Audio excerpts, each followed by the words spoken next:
Shopper Young City, happy to have you, my man. Thank you for having me, baby. I appreciate it, you heard me? Yes, indeed. Oh man, finally made it happen, man. Been trying to get you on the platform for a while now. I mean, I ain't really hard to find, but I'm there for the right people. You dig? And you one of them people. You're him. You're Himothy. You heard me? So you see me in the building, right? I respect you to the utmost. You dig? Yeah, believe that. Yeah, man, I've been trying to reach out for a while now, man. I mean, every time I reach out, they say you locked up. What was going on with that, yo? Everything good?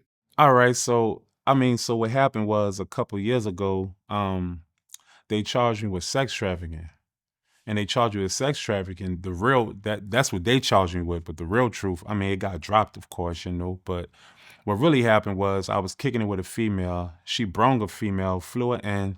I told her she can fly, and we was gonna have a threesome. You dig? She was looking on my story and just seeing me, living that one life, living, enjoying my life. You heard me? Falling out of control, but we'll say uptown, stunting. You heard me? And she wanted to kick it, so I told her she could come kick it. She come kick it. Next thing she twerking all on my car and going crazy. And I'm more like, I'm a fly dude, you dig? So everything about me is just cool, calm, and collective. I ain't, I'm not into the rah-rah. My rah-rah days was the band. I'm older now, so the way I look at life, I look at everything strategic with chess, even with people. You dig? I look at everybody like a piece of the chessboard. So I looked at her and was just like, this looked like trouble. And I was just like, it ain't worth it. So I told Shawty, you heard me? I'm like, yeah, you might want to go ahead and take her to the hotel. We're gonna fly out tomorrow. So she like, what? Next thing you know, she's like, all right, fuck it, let me go. I'll go, fuck it. So we send out. I end up still knocking the bitch down, of course. But the next day, she go to the airport. And she's like, oh, I'm gonna tell the police, you got all these cars and you getting all this money off these hoes and you pimping these bitches. And I'm like, bitch, do what you do. I don't give a fuck because it wasn't true. So I'm like, do what you do. This bitch actually did it. And like I don't know that girl, you dig? So I'm not thinking in my mind like she really gonna do something like that there. But she did. So that basically made the police look at me like I'm hot. You dig? They wanted to see what was down with me because I was driving all these nice cars and living in these nice homes. I still do. But at this time in Vegas, I was doing all that. So they wanted to see what was down with me anyway. So basically, I ended up being in like, I don't know what town it was, but I'm kicking it. I had a gig out there. I think it was in the DMV, I think. And we come out of the show and they ran down on us with guns. Drew niggas in bushes and telling me I had sex trafficking charge and locked me up, extradited me to Vegas. I go to Vegas to go face the charges. To be honest with you, brother, I was lost. I didn't really even much know what was going on. You did. So when they broke it down to me and told me that I'm charged with sex trafficking, because what ended up happening, oh, I forgot to tell you. So after she told the police I had all these cars and pimping all these girls and doing all this here, I was in a club. I don't know what club it was, somewhere out there in Vegas, you dig? And I'm drunk, having a ball, and a female DM me, and she tried to entrap me. That's what happened. She tried to entrap me, but that came from that female. They just tried to throw the bait out there. And my dumb ass, I don't understand, you heard me, that if somebody say to you, oh, I want to rock with you, I want to with you, but I'm a stripper or I'm a 304, which is in layman terms, slang word means if she tell you on the phone or some type of way that she sell put and she want to with you, I didn't know that that's a charge. I didn't know that. But I'm drunk and I'm having a ball and I'm in a club talking to her and she told me that. I'm like, yeah, come with me. I'm not thinking in my mind that you did, but that's how they got me. They hit me with entrapment. So they entrapped me. And that's how they got me. That's how they end up charging me. Because they couldn't charge you with accusations, but they charged you with how they entrapped me. And what ended up happening was I was ready to go to wall. If you're gonna ship me up the road for something I felt like I didn't do, then let's go to wall. So I spent a lot of money and I did what I had to do, and they dropped the charges. They in the mug shot they put on there. That ended up coming from a whole different situation. Is because I had lean on me and ecstasy on me. You dig? And I don't even pop ecstasy. That was a little whole shit. You dig? But they ended up charging me with that. Use that profile pic and make it seem like I'm charged with sex trafficking. Put me out on all the media. You heard me? media takeout and shade room, and they drew me out there like I was doing the most. You dig? So all my people looking like, what the and I'm like, what the because I'm not pimping no hoe, you dig? But at the end of the day, if a bitch asks me if I'm God, I'm not gonna tell her I'm not. You get what I'm saying? I'm not gonna tell you I'm not God if you think I'm God. I believe I'm God. I believe I'm a God. You hear me? I don't think I'm better than nobody, but I love my body. So that's what ended up happening. And when that got dropped, I kind of, to be honest with you, they locked me up. I got out probably about within 2 months. Then they dropped the charges, and to be honest with you, I was just like, fuck it, I'm gonna lay low. I'm gonna change my whole demographic. I'm gonna move out of Vegas. I'm gonna fall back from all the hoes I was fucking. I'm just gonna let it all go.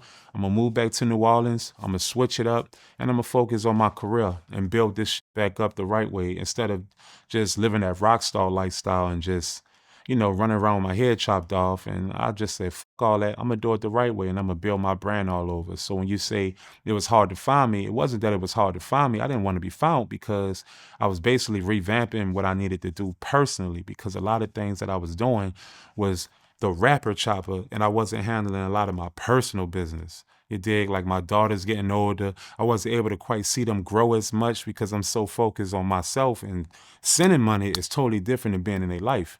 And I really wasn't appreciating that until I got locked up and realizing, I need to cut niggas off who was leeching off me. I need to stop fucking all these hoes because I could and because I'm chopper, you dig? So I was just like, man, fuck all that. I'm about to just lay low, step up, build my brand, and get back to the money. And that's exactly what I've been doing. Focus. Yeah, it's looking like you doing that. You looking like money, man.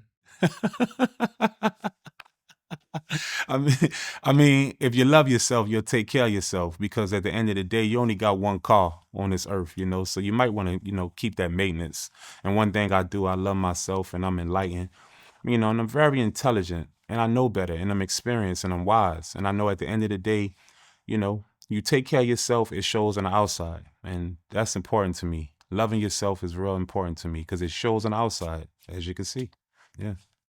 Yes, indeed. But speaking of that, though, the sex trafficking, how you feel about what Diddy is going through right now? They're accusing him of the same thing.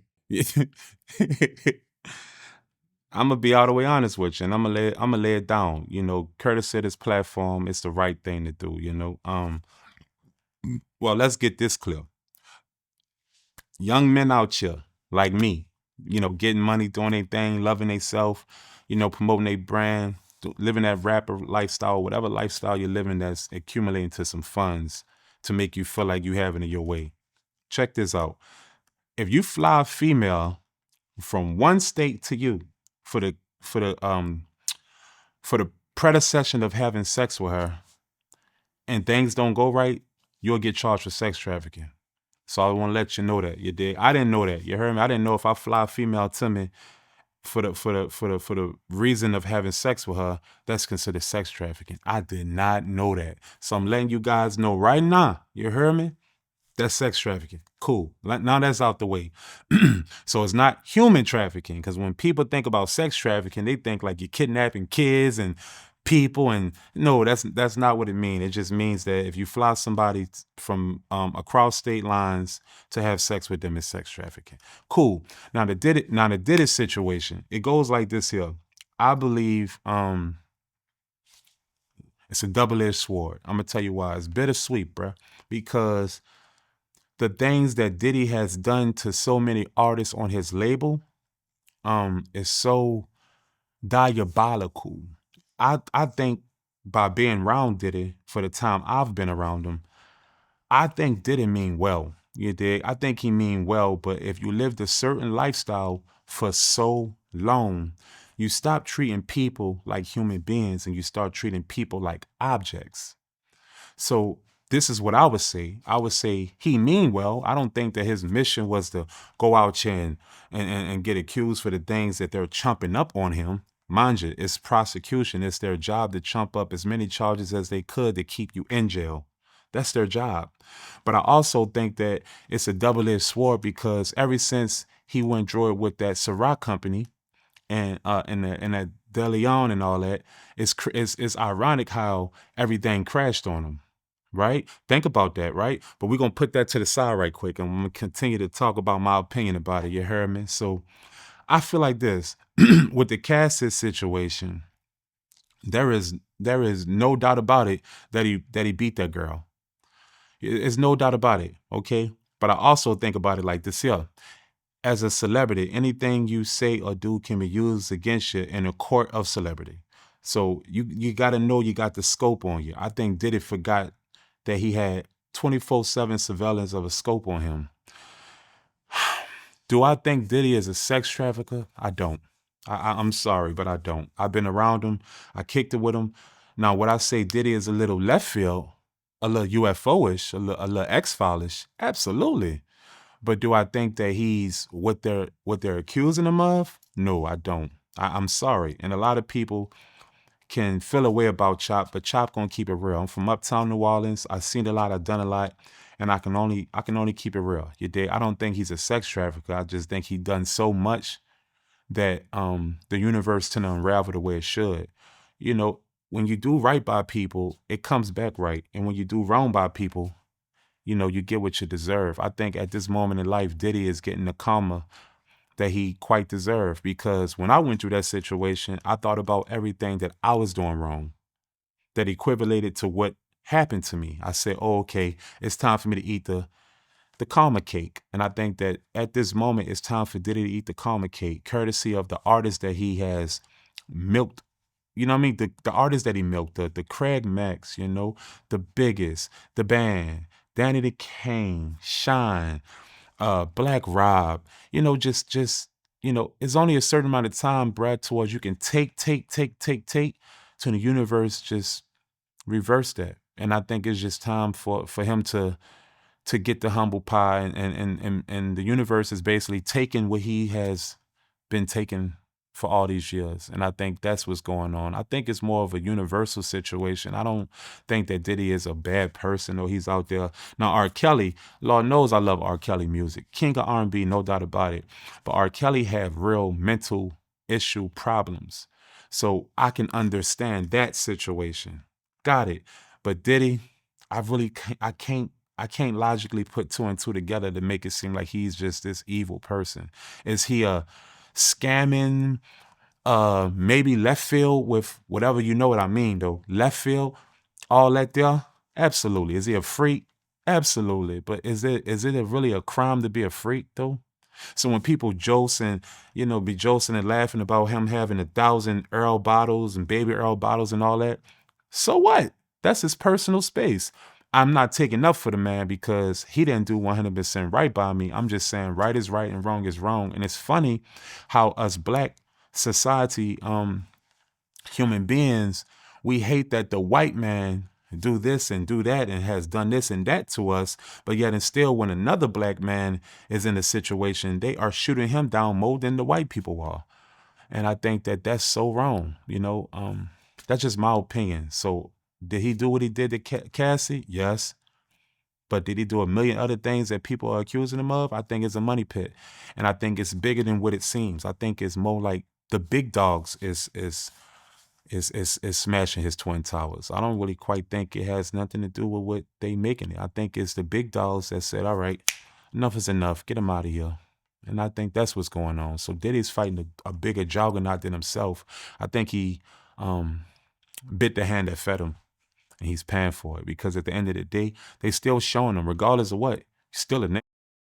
To me, I think this situation is showing him you're still a nigga, period. You're still a nigga. They showed him he's still a nigga, and that's crazy, but it's life. He bit the hand that fed him, and that's what's out. Plus the universe, plus the things he done. So I think Diddy, if he come out, which I feel like he will, you did, because I went through that situation, you heard me? So I can sit up here and be a testimony to say they are chumping up charges. I don't think he's going to get charged with everything that they're giving him, but I think he's definitely going to get charged with something. That's just my opinion. So that's how I feel about that, with that sex trafficking situation. You know. But why you feel like it's deeper than what it seems? Because the game is to be sold and not told, so I can't sit up here and just be snitching, and I don't even call it snitching, but I can't speak on things that isn't my business. courtesy of just my upbringing. I was raised around my daddy. He always told me, never indulge too much on business that don't belong to you. So I'm not going to do that. And this is what I'm going to say to make it sound fair to us. I would say at the end of the day is um he went up against the juggernauts, that liquor company, bro. I'm gonna still say that, regardless of what, because everything was all fine and dandy until he went to war with that liquor company, and that's just my opinion. I don't think it has nothing to do with the Cassie situation. I'm gonna say yeah, okay, you got that, because that's on film, so you got that, brother. But everything else is kind of like it's the Me Too movement, and you know how that goes. The Me Too movement is a mother. Bill Cosby. Bill Cosby got hit. He got hit with charges 40, 50 damn near years later. You know what I'm saying? Courtesy of the Me Too movement. You did. But before that, Bill Cosby was trying to buy into what company was that? You remember? He was trying to buy into I want to say CBS. there you go. Right. He was trying to buy into a company. The moment you're trying to empower something, that's when it's time to, chop your limbs. So I think things is bigger than what it seems. And I'm a logic man. I read. So I know things, is bigger than what it seems. I don't look at things from how I see it. I look at things of how it is. And how it looks like to me is Diddy would have been just fine if he ain't go to war with them people. And that's just my opinion. Because they let him ride all these years with everything else he was doing besides when that happened. And that's just, yeah, fucking right. So think about that, brother. Think about that. You heard me? They let him ride with everything else. Diddy got away with murder for so long, especially what he did to artists. That nigga made $30 million from the man and got away with it. Can you imagine what he did with everybody else? Biggie, Loon, Miz. Come on, bro. So at the end of the day, all I'm gonna say, Black Rob though, and shout out to Black Rob and rest in peace to him. I don't know. I just felt like in my mind, he's just getting a piece of the humble pie. And it's just, and it was time for him to get a piece of the humble pie, because there's only a certain amount of time um, you can be a winner. There's only a certain amount of time towards you can keep winning. You still got to give something back. Life, to me, I don't no longer think it's about good or bad. Because the bad is more successful than the good. I think it's a such thing as balance that equivalates to right and wrong. You know what's right, you know what's wrong. You dig? And that equals to a balance that you yourself have to measure out. I don't think it's a good and bad though. I think it's right and wrong. Right and wrong is the balance tip. I don't think it's good and bad. That's just my opinion. And I think that Diddy was doing too much wrong. It was just too much wrong that he was doing, that he was getting away with. And it was just time for the universe to tap that. That's it. Period. The 30 million. Diddy, he stole that from you? Didn't give us $1 million apiece. Didn't give us 100,000 apiece. Treated us like because you got to understand though, when we came out, bruh, we was an experiment for him, and MTV. They didn't know if that was going to blow up like that there. It did. It blew up bigger than what everyone thought it would. I was sleeping on the floor in the hood on Baron Street. You heard me? I was on Simon Bolivar. I was struggling. I was doing bad in life. I was thugging. I was thugging. You did. I was doing real ignorant, childish, immature things. And when that situation changed, that's why I say bittersweet and the double-edged sword is because I can't sit up here and bash this man 100% because that's just wrong of me. And when I think about my pa and the chess games that we play and the things that he taught me, you should never bash anybody. You dig? Because they have to reap what they sow themselves. But with the 30 million situation, that really fucked me up when I found out that he made 30 million and just gave us crumbs. So Gene was right. You heard me when he done the interview and he said that he was right about that of how he fucked us over financially. But I kind of had chances because Diddy wanted and the Bad Boy team wanted to keep working with me after that. You did. I didn't call them. They called me. But courtesy of the 30 million situation, I always had it in my mind like You about to sign your life over to him all over again as a solo artist. And guess what he gonna take for you? He can take 100 million from you now, you duck. And I didn't want to quack. Courtesy of him taking that money and ain't show us no love. But his sons is living a great life. His children living a great life. And niggas like us had to go fend for ourselves. And courtesy of me being a hustler coming from a rough neighborhood that is full of pimps and killers and hustlers, you know, I was just a little different than a lot of people. I all I wanted to learn was how to make money. I just needed a platform, a situation to figure out how to accumulate money. I ain't ever been the type of person towards, you show me how to fish and I'm gonna keep depending on you for fish. Just show me how to fish and I'm gonna catch bigger fish than you.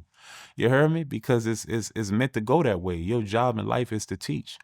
Whether it's your children or other people, that is your job. Your job is to give your wisdom, your game to the next man, so he can be able to give it to the next man. I thought that's how it went, but the one percenters, they get the game and they give the rest of the people employment and bad schooling, bad education to make sure that you're working for them, not with them. You know what I mean? For real. So yeah, 30 million situation. When I found that out, I always had it in my mind like, this nigga. So shout out to Half Pia because in the bad boy situation, that's one person that really had love for me, still got love for me, that wanted me to, and that's the reason why I stuck with Bad Boy after making the band. Even though that 30 million was in my head, I still stuck with Bad Boy, courtesy of Half Pia. And not just that, I'm Haitian too, so it's like, it's kind of like a Haitian thing. I trusted Half Pia, I really did. So that's why my bad boy situation was a little different than the band. So when Gene, shout out to Gene, because I respect you. And he had a platform to speak his perception, opinion and perception.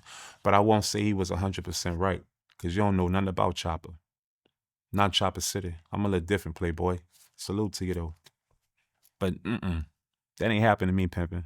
I get that paper. I'm listening to you, pimp. How did you find out for a fact that he stole 30 million? My lawyer, Jeff Gandel.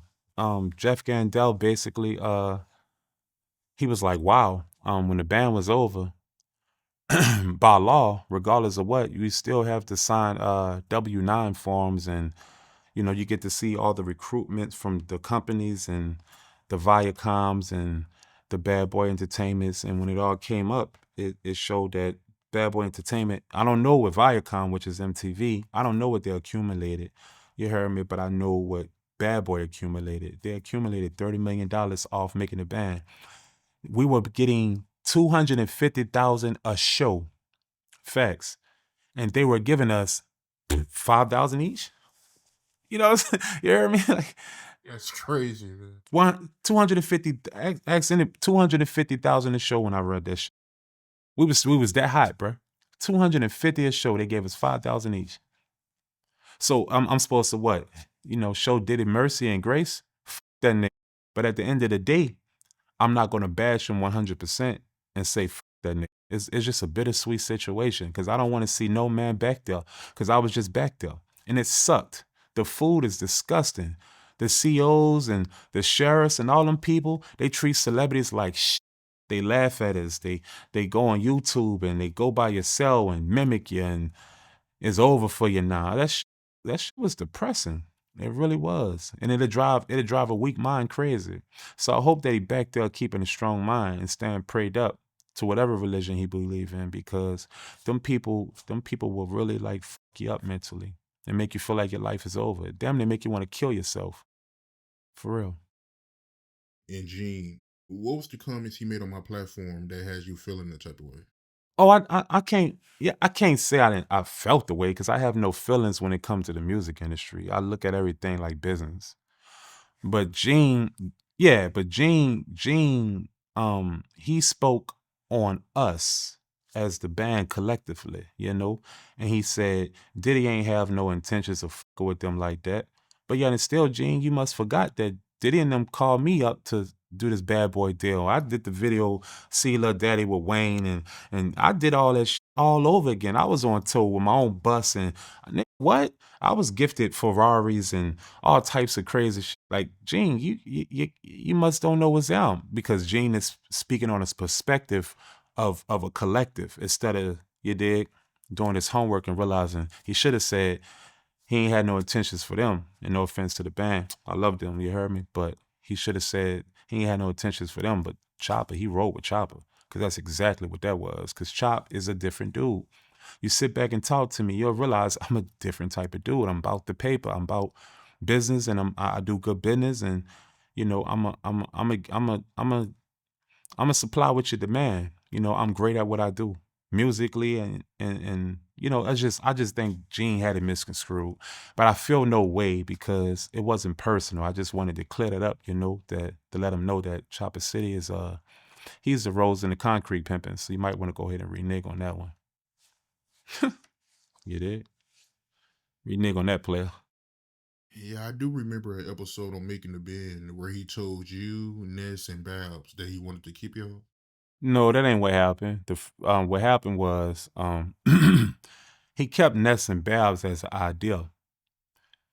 Um, Babs, I don't know her situation. What did it after that? But I know it just went that way. But salute the Babs for Queen of the Ring. She bossed up. But it went that way at that moment. With Ness' situation, Ness was a great rapper. No matter how that sounds, you can't take that from him. But I guess he didn't want to invest in Ness as an artist for some reason. He wanted to rock with Ness as a ghostwriter. So Ness worked with Last Train to Paris and all types of other projects with Diddy afterwards. With me, you know, for some reason he looked at it like he's worth investing into.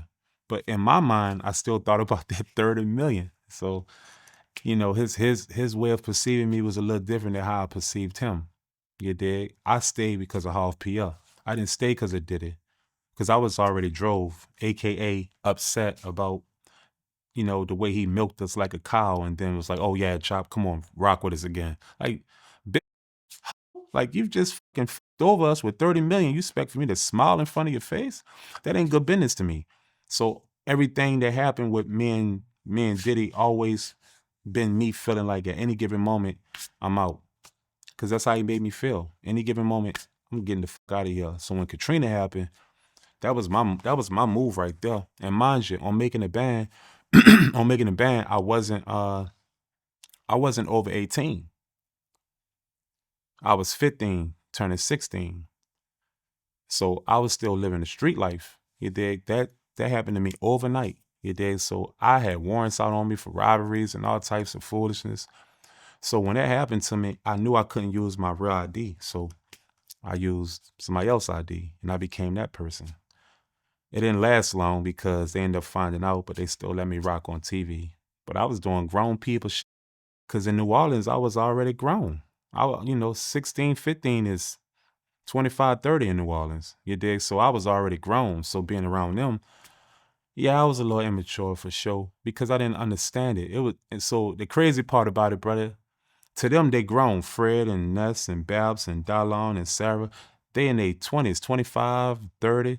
I was 15. So to me, that was practically the ninth grade to me.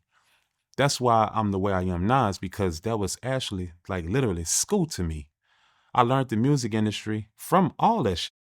That's why I'm the way I am now. So people probably think I'm older than what they think I am, but I'm young as still. So it's crazy. My life is a fucking roller coaster, and a beautiful one. And I'm so proud of myself because I lived a long life. I done became a hero. I became a villain. I became a hero again. You know, and I realized it's just best to try to do right. And that's what I learned. Even all the shit I went through, it's just best to be try to balance out doing right. You did? Because if I become malicious and vindictive, how better I am than Diddy? I'm no better than him. You feel me? I'm no better than Lil Daddy. You did? So I'm cool. I'm just trying to do the right thing in my life, you know? But that moment, man, I gotta say, still to this day, I gotta say, Diddy. and that's keeping it real on my heart. I gotta say fuck him. Not because of the things he done and all. No, it's because you took a kid out the ghetto with talent, gifted, you did, and you could have did a lot with all of us, and you still chose to utilize your power and your control and milk us to take care of you and yours. You could at least gave us a fucking nickel. You didn't even give us a penny. So I mean, how can you feel sorry for a man with a mentality like that? You can't. Cause I had to go through a lot. I done been shot. I went through a lot of shit. And my life could have changed so differently if he just would have fucking did right by people. So I can imagine the Black Robs and the Biggies and all that. Do right by your people, man. That's why Mace left. And I learned a lot from Mace too. So shout out to Mace. And that's why Mace left. Like Mace figured out the glitch in the matrix way ahead of time. So I learned a lot from just other people's mistakes as well. Make sense? Makes a lot of sense. So Mace, he was giving you game back then? No, Mace ain't give me game. The person that gave me game was actually, believe it or not, it was Half Pia. Um, it was Black Rob, 8 Ball MJG.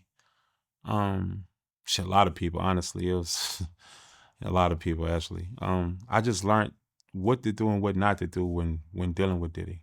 I just, to be honest with you, if I had a choice, I would have went with my move, and my move was to 100%. I grew up listening to Cash Money and No Limit and Nas and Big L. So if I had a choice, I would have went with Cash Money. But that's a whole nother story. I think we should talk about that too. But that was my mission. Yeah, that was my mission. My mission was to, get hot and go to the home team, Cash Money. That was my goal. My mission wasn't to go to Bad Boy because I knew they ain't know what to do with me. But they tried, and I respect and commend Half PF for, giving me the shot and opportunity. Even Diddy, I commend them for giving me the chance to figure out my life. But 100%, I would say after Katrina, Diddy wanted me to stay on the road. And I don't know. I thought about it in my mind and I said, my people home. And so I asked him for some money. I had money, of course, but I needed extra money to get my people out. And he said, yo, I better get on the road, nigga. And I was like, wow. And that right there made me say, fuck all that. So I left everything. Tow bus, I left everything. And I said, I'm gonna take care of my people. Cause if I die today or tomorrow, obviously Diddy ain't gonna be there. My people is. They're gonna go here first for me. So I chose my people. Now, if I had a chance right now to make that decision like I did back in the G, I kind of would have second guessed that because the same people who I looked out for, not even after Katrina, but just period in life, they never gave me back a dollar. So, you know, life is a hit and miss like a motherfucker, ain't it, brother? So I'm just lucky that yeah, I'm just lucky that the Bay Area, I would say the Bay Area changed everything because when Katrina was over and everything went underwater and everything was cool again, did he call me, apologize? I'm sorry. Let's get this shit going again, bro. We can get this shit rolling. I was just like, no. I was like, no. And I asked for my calls back and he told me no. So I knew at the end of the day it was just game. He was just trying to, you know, sing a bunch of sweet yeses so I can just, you know, be his puppet, of course, like everybody else. I'm cool. And when I went to the Bay, you heard me after Katrina. And when I went to Oakland, that changed my whole life. It really did.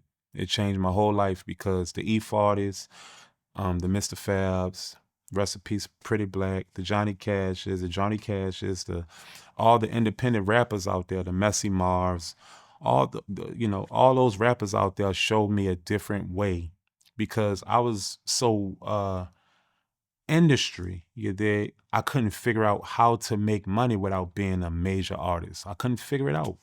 You dig? I'm talking about I didn't did everything. I didn't, I did. I was fucking with the girls. I had my moments, you dig, but the real truth of it is, the Bay Area showed me how to be an independent artist. And once I learned how to make money as an artist and put my projects and distribute my shit out there and really make make some money off of it. E40, I would definitely say E40 really showed me the game. But that's what it was, brother. You know, the Bay Area showed me how to become an independent artist. You dig? It shows you don't need a record label. You are the record label. And that changed my whole perspective. I could have signed a million deals. Even right now, you dig? You did, you know, so I can't even sit up here and make it seem like, oh, Chop, where you been? Or like, oh, Chop ain't doing this, ain't doing that. No, that was never me. I could have just been a puppet to somebody else's label anytime I wanted to. But I bet a nigga that ain't got no motion, or at least ain't trying, they'll probably try to they'll run to that type of shit. But me, from the experience and the wisdom that I have, I can't concur. I can't with it. I gotta figure it out to a way to where it works for me. And I think if you come into the industry with your own motion, they respect your move and you'll last longer. So I'd rather deal with that life than to go into the industry as someone's puppet that can get washed right away when they tired of you. I'll pass. I'll pass. How did that make you feel when Diddy was making you do all these wild things? It was unnecessary. It was unnecessary. That's what the fuck it was. It was unnecessary. You dig? Mind you, I'm still young, so I'm not thinking that he making me do anything besides thinking of, oh, okay, this must be what everybody do in the industry. That's how I had it in my mind. So when they made us walk for the cheesecake, I didn't know it was 4 hours to walk over there, 4 hours back. I didn't know that. I'm young. I'm in my mind like, let's go walk this bitch. What's down? You dig? That's how I thought in my mind. I didn't think that was gonna be a big deal either. And mind you, I walked the whole city of New Orleans practically my whole life. That ain't shit. Babs ain't feel that way. Daron ain't feel that way. They was sick. They ain't like that shit. Yeah, they was sick about that shit. But I ain't feel no way about it. And even to this day, when people, not it don't be like that no more. But when people's like, oh, you out for the cheesecake? But I'll be in my head like, but I got cheesecake. You dig? Like, I walk for cheesecake, but I got cheesecake. So what could you say to me? I'm okay for walking for a cheesecake at 15, turning 16. If that nigga make you do it, you about, what, 25, 30 now? He tell you to walk for a cheesecake right now, how would you feel? I was 15. It was no problem for a kid to walk for a cheesecake. And come to find out, it ended up being Beyonce's cheesecake. Because they was doing the Bonnie and Clyde in the studio. Beyonce wanted the cheesecake. Funny part about that, it was Beyonce's cheesecake, and I dropped it as soon as we got there on purpose. No offense to you, Oh, B. for real? No offense to, yeah, and I ate it. If you watch Making the Band, when we got there, I made a mistake and dropped the cheesecake and ate it because I was hungry. But the cheesecake was supposed to be for Beyonce, but by the time we got back there, they was already gone. But it was Beyonce idea. Beyonce was like, "Oh my God, yeah, y'all got the cheesecake factory up here. I want some cheesecake." And Doofy did it. He was like, "Oh, for real? I got an idea. Y'all go get it." That's how that happened. Facts. hmm But I dropped that bitch on purpose. I'm petty. I'm petty. Yeah, you ain't, I'm not walking and get you no cheesecake to deliver it to you. I'm dropping it. But that was no offense to B. You heard me? That was just that did it. He thought he won. Dropped. Yeah. They'll tell you. Was he mad? Nobody was there. Oh, Ain't that fucked up? Yeah. Yeah. School of Hard Knocks for real, huh, bruh? yeah, that's wild. So she was up there recording Bonnie and Clyde. What about Jay? Was he up there? With Jay was there. He was at Daddy's house. It was Jay-Z and Beyonce and the whole Bad Boy staff. And at Daddy's house, you heard me, it's a big colossal studio. I'm talking about shit look like a college. So everybody get their rooms, and it was did he had that bit set up beautiful? Yeah, that bit was nice, huh? That bit was nice. So everybody had had their space. You wasn't gonna be able to see like Beyonce and Jay unless they want to be seen. And Jay was always like he tall, he cool. Jay a cool nigga. I f with Jay. I fucks with Jay. I fucks with Jay tough. And every time he see me, he always chop it up with me like, "Nigga, you're a star. I like you, little nigga. Cool as fuck." To be honest with you, the Round Here song was supposed to be Man Fred. But you know, remember Round Here with Memphis Bleak? Yeah, I remember that. That's supposed to be featuring me and Fred, but you know how that go. Fred's so stubborn. He's such a stubborn motherfucker. I love Fred. Fred didn't want to get on the song. I don't think he didn't want to go on the song. It was just at that time Fred um did it threaten Fred and told him that he was gonna get his house shot up and all this shit there. And Fred was like, "F the band. No offense to y'all. F this bad boy shit. I'm out." So that was vetoed after that. I was my big brother tell you he was the reason why the band broke up. Once Fred said F the band, Diddy was like, "What y'all want to do? Y'all want to continue this or no?" And everybody was just like, "Fred ain't in the band. Ain't no need to keep going." That's how the band got dismantled. Diddy ain't just say, "Oh, I'm done with this shit, chill." That ain't how it went. Fred said, "F you, f you, and f you," and hung up in for real, hung up in Diddy's face. Click, f you. I ain't coming back. That's how the band got dismantled. Freddy P. I love him. Fucking brat. So that's how the group ended. But I wanted to ask you, you was there when Puffy told Freddie P that he'll take his life, right? What's the backstory behind it? I was there. He had us all sitting in the we was in Daddy's house and Fred said something slick to Diddy and Diddy felt the way. And he was like, turn the cameras off. He told MTV to turn the cameras off, you heard me, and walk out the room. They walked out the room and we just was sitting there. And I'm not knowing what's going on. I ain't know they much had smoke with each other, you dig? But Diddy was letting it loose. I'm talking about he told Fred, I would I would buy your whole block, move everybody out the neighborhood, and every time you walk outside, somebody will be shooting at you. That made Fred lead the band. Oh, Fred was drove. Fred wanted to kill that nigga right there. So when people watch Fred interview, you heard me, you just looking at a man that was um disappointed, disappointed, and almost destroyed at the same time of how he see the music industry. Fred mean well. You heard me? He really do. And that's my big brother. Blind, cripple, or crazy. That's still my baby. He mean well.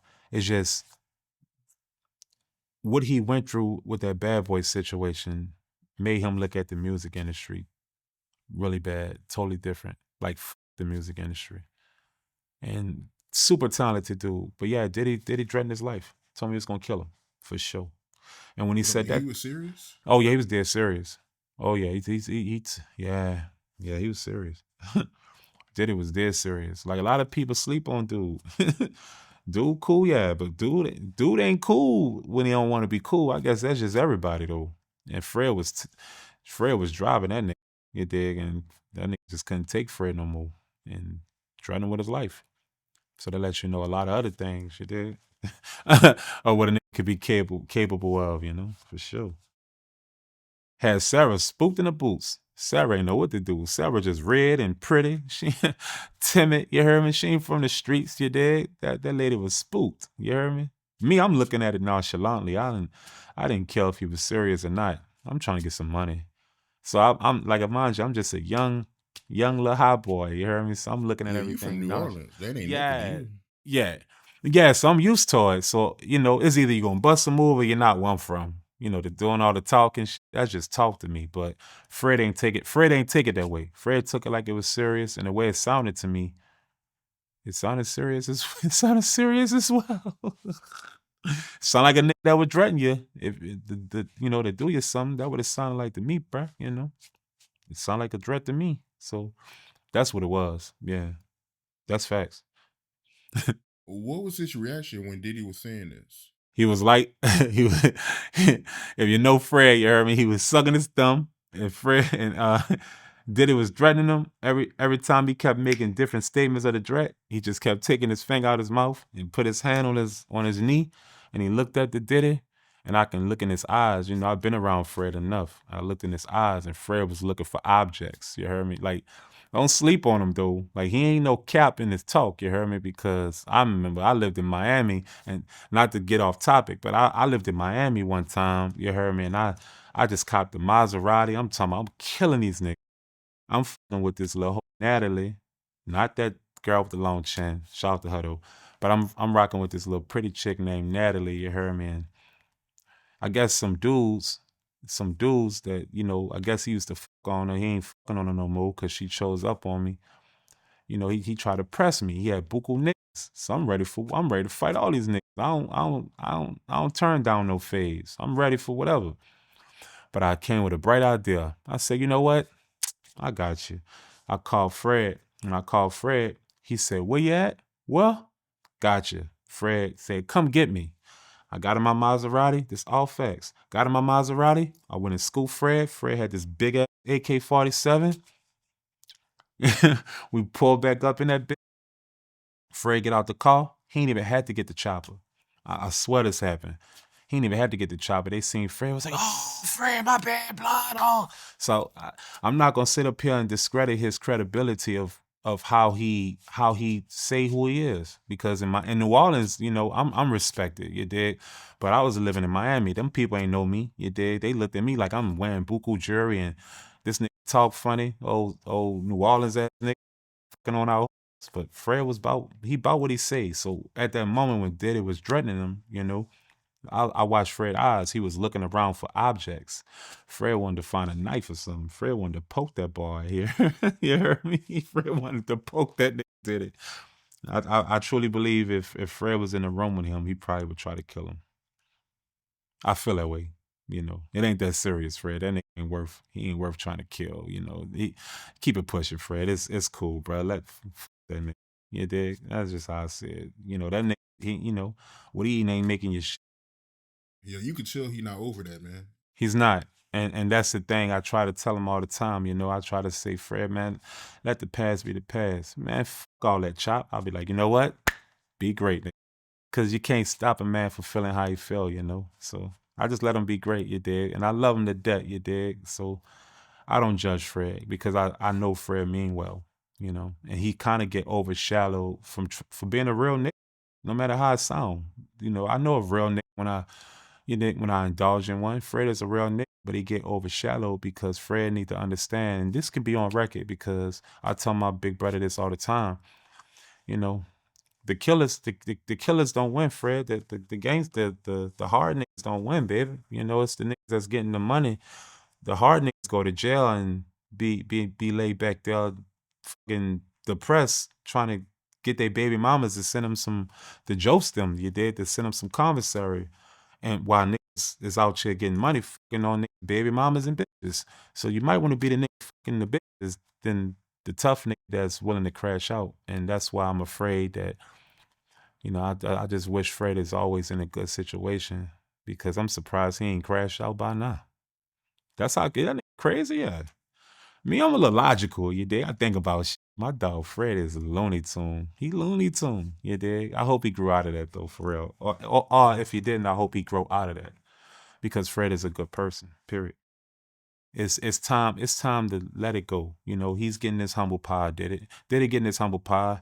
Life is gonna go how it's gonna go, and let that be. We ain't gotta talk about all that shit no more. We grown now. I mean, Fred was already grown, but I'm grown now, and I look at Fred, as my brother, and I just I hope the best for my dog. I do, and I hope that he enlighten himself and to realize that, the world don't owe us nothing, brother. He got a beautiful, handsome son, that he took care of the whole ride, and I'm proud of him for being a great father. And that's what it's about, Fred. The jewel is you, baby, and the treasure chest is your family. And I hope that he focus more on that focus and getting his emotion to focus on what's important, his family. Yeah, that's real talk, man. But you had me thinking when you told me that Puffy told Fred that he'll take his life. When you hear rumors about Puffy being behind Pac Death, do you believe it or you think it's a little far fetched? No, I where I'm from, I can't really speak too heavy on. Should I keep it real? You want me to keep it real with you? That what you want? Yeah. Keep it above. Yeah, I do. Yeah, I do.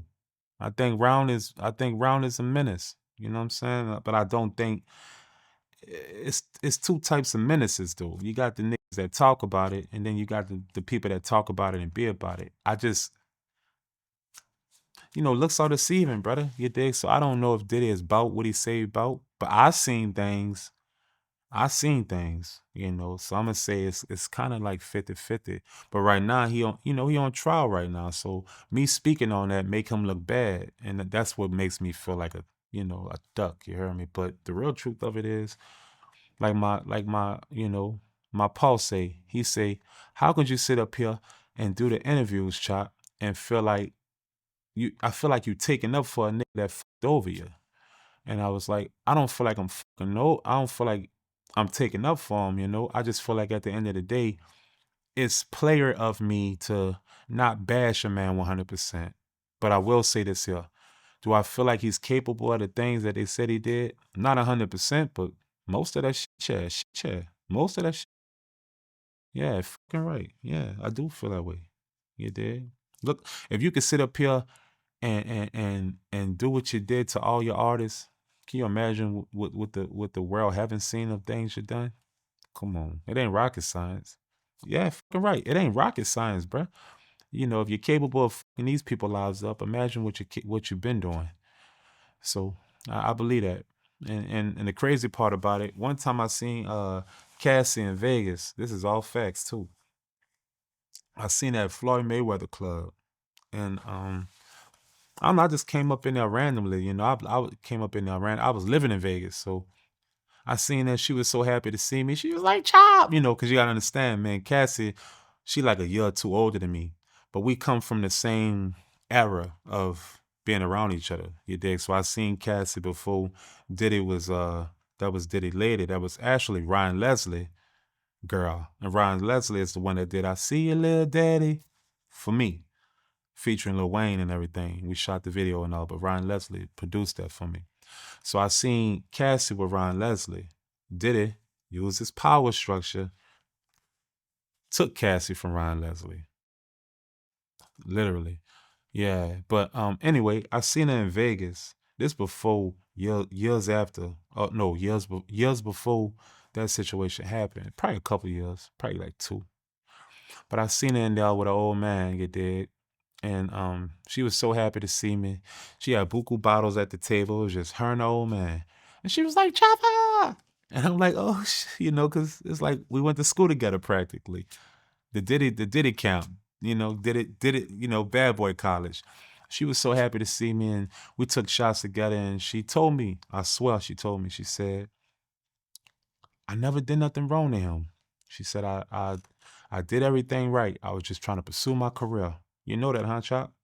And I looked at it kind of awkwardly at first. It's because I was a little lost on why she even telling me this in a club full of women and we enjoying ourselves. But she said that to me. She said, "I've never done nothing wrong. I just tried to pursue my career." And a couple years later, she sued him. Yeah. So that lets you know, like, this shit was burling up. This was bound to happen. It was bound to happen. You know what I'm saying? She said that, and then she was just like, I went through a lot. We sat down though. We took a shot, and then she started talking a little more. But her dude, the white dude, who was cool as I love white people. He was cool as and he was just like, he was trying to be, he was trying to be like real, like trying to get her to like not say too much to me. You did, even though he looked at me like I was the coolest guy in the world, but he was just trying to get her not to speak so much. But she was so happy to see me, and to me, it felt like she just wanted to talk to somebody that understood it. And she was just like, he tried to blow up Kid Cudi car and all types. He told me he's gonna blow up Kid Cudi car, and he did all this and that to me. And I was just like, yeah, that's crazy. I'm nonchalant, you dig? Where I'm from, we used to trauma, so we look at things, even the trauma is hilarious. But she didn't find it funny. And that's the moment I didn't find it funny. She was just like, I tried to leave and he blew up. He told me he was gonna blow up Kid Cudi car and all this shit. And she was like, "I'm just letting you know at the end of the day, I feel you, I get it, I understand." And she was like, "I just want to tell you I love you." Gave me a hug, shook dude's hand, and they left. Oh, she was like, "Oh yeah, keep the bottles, keep the party going," and they left. And after that, I sat down by myself. I was drinking her drink, drinking her bottles. I ain't even had to buy no bottles that night. I was drinking her bottles, and I don't know, that plagued my mind for probably about, I'll say about like 20 minutes. And after that, I ain't see her since. And that's when it happened. Probably about a year later. Facts. Facts. That shit crazy. That shit crazy. Yeah, it was just crazy to me how it all just brailed up. You ask me, he should have just paid that lady ahead of time. I don't think the Me Too movement would have transpired or spiraled as fast and steep as it did if he just would have paid her what she really deserved. Because I'm not going to sit up here and say that Cassie was an angel in the situation, because Cassie cut up too. Cassie was being, she was doing what cute crazy girls do too. So let's not discredit situations and relationships. You can't make it seem like somebody's just a villain walking around just batting people and beating people up. I don't think it went like that, from what I've witnessed. you know I think that but yet and still, no man should be putting their hands on a woman when you can just walk away. But I think Diddy felt like, as being an egotistical control freak, he felt like Cassie belonged to him, and you ain't going nowhere because I said so. Just like in other relationships in life, that's how some men feel about women that they deal with, the toxic relationships. So I think that's kind of what it was. And it's not no Cassie was kidnapped or none of that there. It's just Cassie had her moments, Diddy had his moments. The moment you get used to something, you get tired of it. So I think Cassie got tired of it, and she wanted to move on with her life, and Diddy ain't wanted to. So that creates a lot of toxic situations. Just my opinion. Yeah. So from your point of view, they was going back and forth. It wasn't just Puffy. Yeah. It wasn't him being a monster, bro. It was back and forth. She was doing cute, crazy girl shit.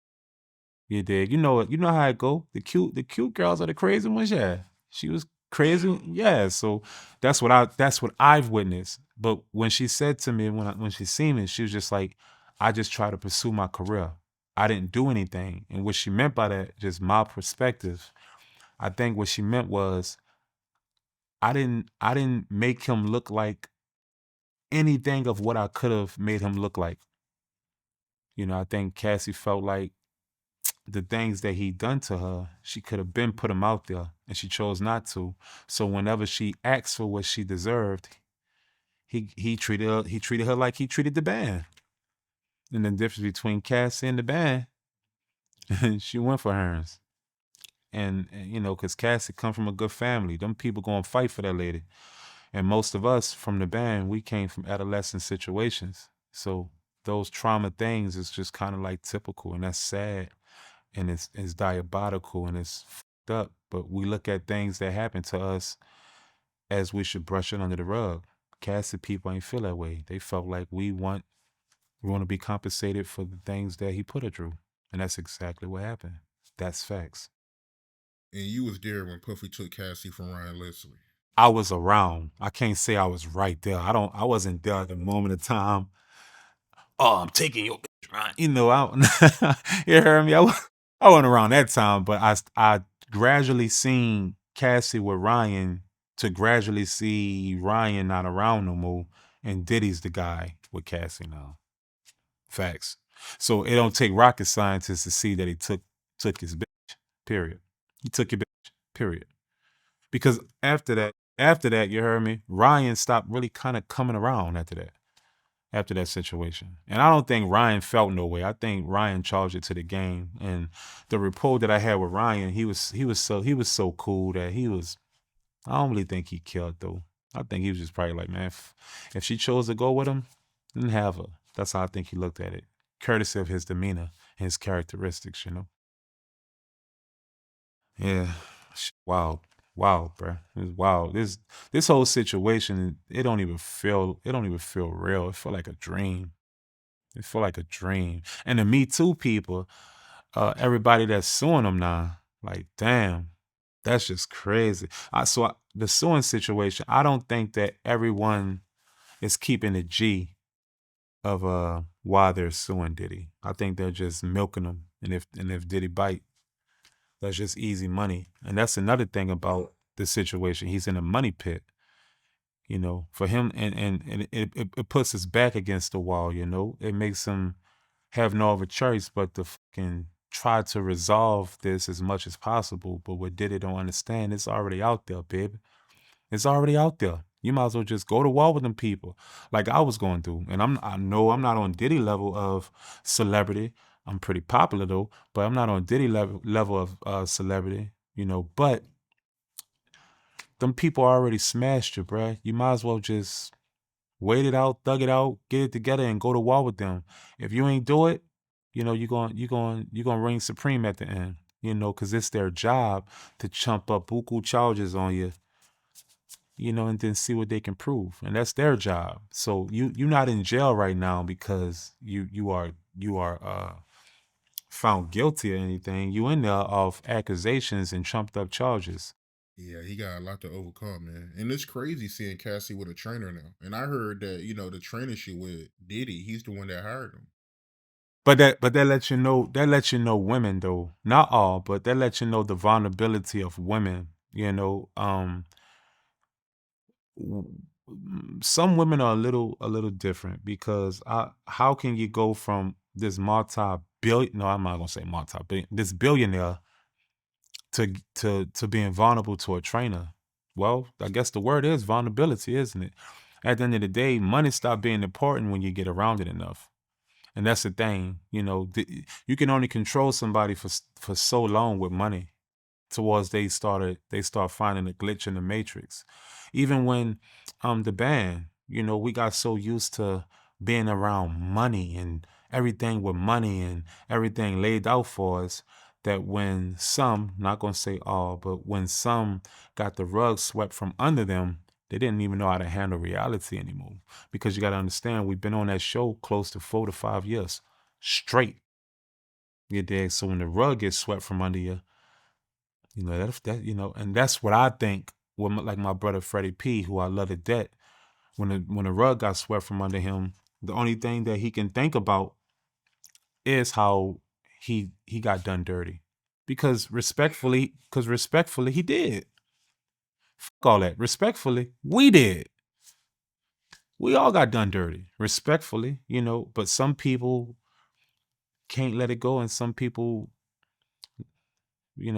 forgive but don't forget. Yeah. But my opinion, when she told me that she was afraid to go because he was talking about blowing up Kid Cudi car, I was like, whoa. Yeah, Okay. that's crazy. Yeah. Facts. She said that to me. Yeah, that's crazy, man. So the cars that Diddy bought you wasn't in your name. It was in a company name. And then all right, and they went underwater. I lived in an area in New Orleans in the East called Mishu. It was a pretty good area too. Still is, but not as much as how it used to be. But I called him and I was like, say, bro, my car's underwater. I'm trying to get him back. Blah blah blah. I'm trying to call the insurance company. I can't get through to nobody. They saying it's under the company name. He was just like, you're not getting the calls back. And I was like, why not? He was like, because you said you ain't want to fuck with me, right? And I was like, all right. He was like, all right, I'ma holler at you. I said, I'ma holler at you. That's exactly how it happened. So his mission wasn't to see me win anyway. His mission was to see what he can milk out of me like he did the rest of the people in the band. And I just wasn't going. And the moment he realized, City ain't going, he just like, fuck this shit. Facts. Facts. And the crazy thing, I seen him, he did the Bad Boy reunion in Las Vegas.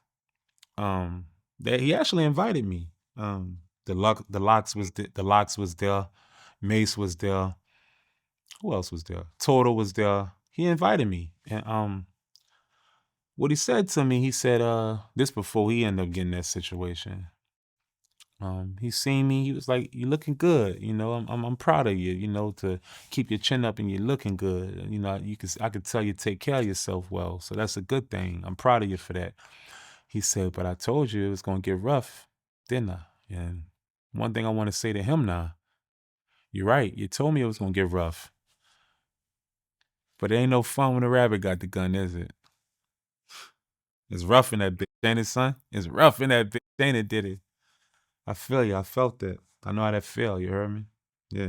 Ain't no fun when the rabbits got the gun. Yeah. That's the last thing he said to me. He told me it was going. He said, "I told you it was gonna get rough, didn't I?" And I wish I can tell him right now. I told you it was gonna get rough as well, didn't Look at him now. And you wrote some of Diddy hits, right? And you ain't get paid. I? I did things behind the scene. Well, he made me sign. You know what I mean? So I can't really speak on that part. But yeah, but I did things. I wrote verses for him that sold platinum records, and courtesy of me not being over 18, you heard me. Just when I wanted to get compensated and reimbursed for my royalties, he didn't let me have it because he basically told me that you wasn't 18 anyway, and at the end of the day, you should be grateful of the situation that I gave you. So I'm gonna let bygones be bygones. Let you go out the contract. And I was like, thank you. So I was grateful. I was grateful that he let me out the contract more than even recouping the royalties from what I did behind the scenes, because at the end of the day, I could have got in trouble for that though. And he told me he could have got me prosecuted. And once he told me that, I was like, oh, he played different type of games. And that's crazy to He me. said that. Yeah, he told me that. He told me he can get me prosecuted if I continue to try to um, call his lawyer or try to get through to his mama, who really run all that shit. Truthfully, this is fucking mama. You heard me, as a mom. And he was like, you keep trying to get your lawyers to get through. I'm gonna end up getting you prosecuted because you ain't belong on the show anyway because you was under 18. So I just let it go. And mind you, what I told you, our trauma that we go through, we push it under the rug. And that's fucked up. So I got nothing I deserved on the whole band album. If you ever listen to the band album, I'm the only one on there. You heard me with a solo song. It's because I was doing everything faster than everybody. Not that I never can say I'm better than nobody because I'm better than my body. I better my body every day. But on the band project, I was writing fast. I was done with everything faster than everybody. And I never got compensated for that either. I never got compensated for nothing. I never even got a plaque. The band went platinum. The songs I helped them with, those songs went platinum. I never got a plaque from nothing. I never even got a plaque from Hustle and Flow. I never got nothing for nothing. That's why I always and the trauma of that is just push it under the rug, right? And that's why I say the Bay helped me realize who I was. It really did. It made me realize that I am him. I am that dude. And they really helped me get my life together, because after Katrina, I was fucking with bitches. I thought I was a pimp and all types of shit. I did. I thought I was a pimp, and because all the girls, aka the groupies, to this day will still wash my dirty drawers. But I would be honest, I was abusing my celebrity by people that I was around that was living that lifestyle. And I'm thinking I'm part of that lifestyle, when the whole truth of it is you got to be okay being a rapper. You dig? And at those times, I guess it was survival. I can't say I was ever on my after the band, but I damn near was finna touch the tip of my dick on the concrete. So I had to figure out how to, keep up with the Joneses. And I was just trying to figure out how to keep that lifestyle up. So I was doing buku other shit, some legal, some illegal, to keep up with a lifestyle that I didn't even know what the lifestyle was. You dig? I forgot how to be Kevin. I ain't been Kevin even to this day. I ain't been Kevin since. I practically don't even know, you heard me, who Kevin is. I don't even much know who Kevin is. I know who Chopper is. I know who Young City is. I know who Chopper City is. Chopper Young City. I don't even fucking know who Kevin is. Even with the mother of my kids, and I didn't, these women and try to do everything right by me, and I still couldn't commit because I don't know how to commit. I don't know how to be a one woman man. You dig? And that just comes from that lifestyle. It's hard to be a one woman man when everybody just lay it all out for you, and it's diabolical as well, you know. And what that's why I read now is because I try to enlighten myself to learn structure. And that's the thing. When you come into the game young and you have to try to keep up with the Joneses, you don't have any structure because everything is, you know, laid out for you. And that's what I've been doing. So when you say chop where you been, creating structure, you know, knowing how to knowing what to do and what not to do, what to say and what not to say, how to be organic and know when to say no.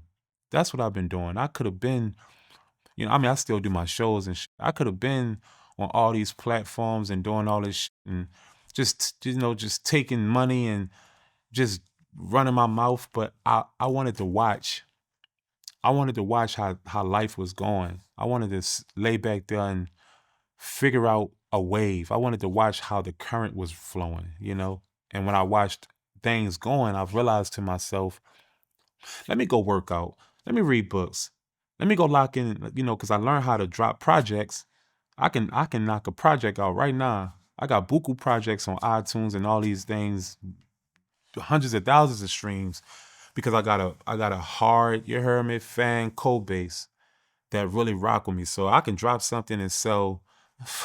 I could sell independently. I could sell 10, 15,000, and I done made enough money to be good for 8 to 9 months. You dig? Just off that, you dig? And then I utilize the connections I got and do buku shows, and then you know, so I figured out how to survive as Chopper. But it took me a while to figure myself as Kevin. And that's why I tell you I appreciate you right now, is because this is the first time in probably over 10 years that I was able to actually come on here as Chopper on the outer layer. But in that, the Marianas Trench, I'm able to be Kevin on here. This is the first time I'm able to speak like Kevin. Facts. And I appreciate that. That's real talk, man. And I'm happy to see how mature you is, man. For you to be aware of your flaws and getting better. You got a lot of guys out there that won't accept that, man. That won't accept their flaws or anything. But you know why? You know why a lot of us haven't reached that acceptance? It's because of the trauma that most of us black minorities go through. We're taught to accept it, right? And until you realize that it's wrong. It's wrong. You know, you gotta and in order to fix that, you gotta know thyself. You gotta fix that with thyself. You have to re-educate yourself. So everything that I thought I knew, you know, I realized I know nothing at all. So that's why now I try to educate myself on everything that I thought I knew. And I educate myself on things I need to know. And I realize a lot of shit is in the books. If you really want to know what's there, it's in the fucking books. They put $1 million in them books, and yet and still we choose to not read them books. You know, we choose to let them program us with our eyes. And people love when you show them what they want to see or tell them what they want to hear. And I just got out of that matrix. That makes sense? Makes a lot of sense.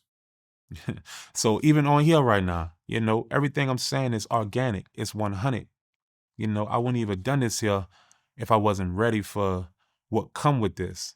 So, you know, I'm just I love it. I love every bit of this. And it took me a while to love it again. And I love it. I'm sorry, I'm in love with it. And even with the, you know, even with my childhood dream with the Cash Money situation, even when, you know, the band was over and you know, all that when Baby took me on the road with him, and you know, I was happy, bro. I was so happy that I was having in my mind like, damn, I'm about to grade sign with Cash Money.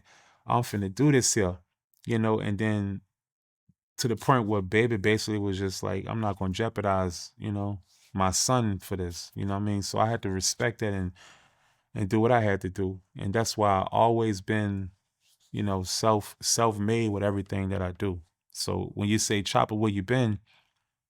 Out this being self-made. not burning no bridges, networking, doing everything right. I'm not one of them dudes towards it's like, Chopper was here today, gone tomorrow. Everybody that tell you about Young City, and they gonna say one thing about that boy, he bought his money in his bag. When I see him, he doing good. Why? It's because I love myself enough to know that at the end of the day, ain't nobody coming to save me. You did? Ain't nobody coming to save you. This 100% your choice. You are the product of your decision making. So shout out to Wayne. That's what I wanted to say too, because, Wayne really took me under his wing once upon a time and did everything right. And, I end up, we end up was rocking with the same female. And I fucked that all up. You dig? Because Wayne ain't do me nothing. You heard me? He was fucking with Young City. If you ever seen an interview with Wayne, you heard me, you'll see they asked him, if there's anybody that you regret you didn't sign, who would it be? He gonna say Young City. Facts. So I get it all, you dig? I'm a product of my decision making. And all that made me strong. You dig? And shout out to Baby. I just lost my round yesterday. I just lost, my round for my hood raw. You heard me? I lost my cousin yesterday. I lost Scoop Scoop. I lose people and I'm still strong out this bitch. I'm still smiling. I'm still here. So I know I got a calling for a foster child that was born in Baltimore, raised uptown New Orleans on Barone and Felicity and all these other little areas uptown to walk these places, sleep on floors, sleep on couches. For that kid, for his daddy to be in prison to this day, since 1997, my daddy been in prison. To this day, my pa in prison. For my grandma to teach me as much as she could before she went. For my mama to neglect me and just leave me out here. For me to be this person I am right now, I am not full of pain. I'm full of glory. I'm full of just positivity. I feel good. I look good. You heard me? Oh, it's beautiful, baby. You know what I mean? This music industry. You know what I mean? This music industry is a motherfucker, but if it's done right, you're gonna win. And that's all I'm trying to do now. I'm just trying to do it right. I don't want to be a rapper my fucking whole way. I want to be able to be an executive. That was always my goal. I always wanted to be an executive in the music business. I just wanted to get past the rap to feel like I accomplished something for my juvenile self. But my main goal was always to be hand over fist in the music business. And that's why I'm the way I am. I'm a polished man. I'm an experienced man.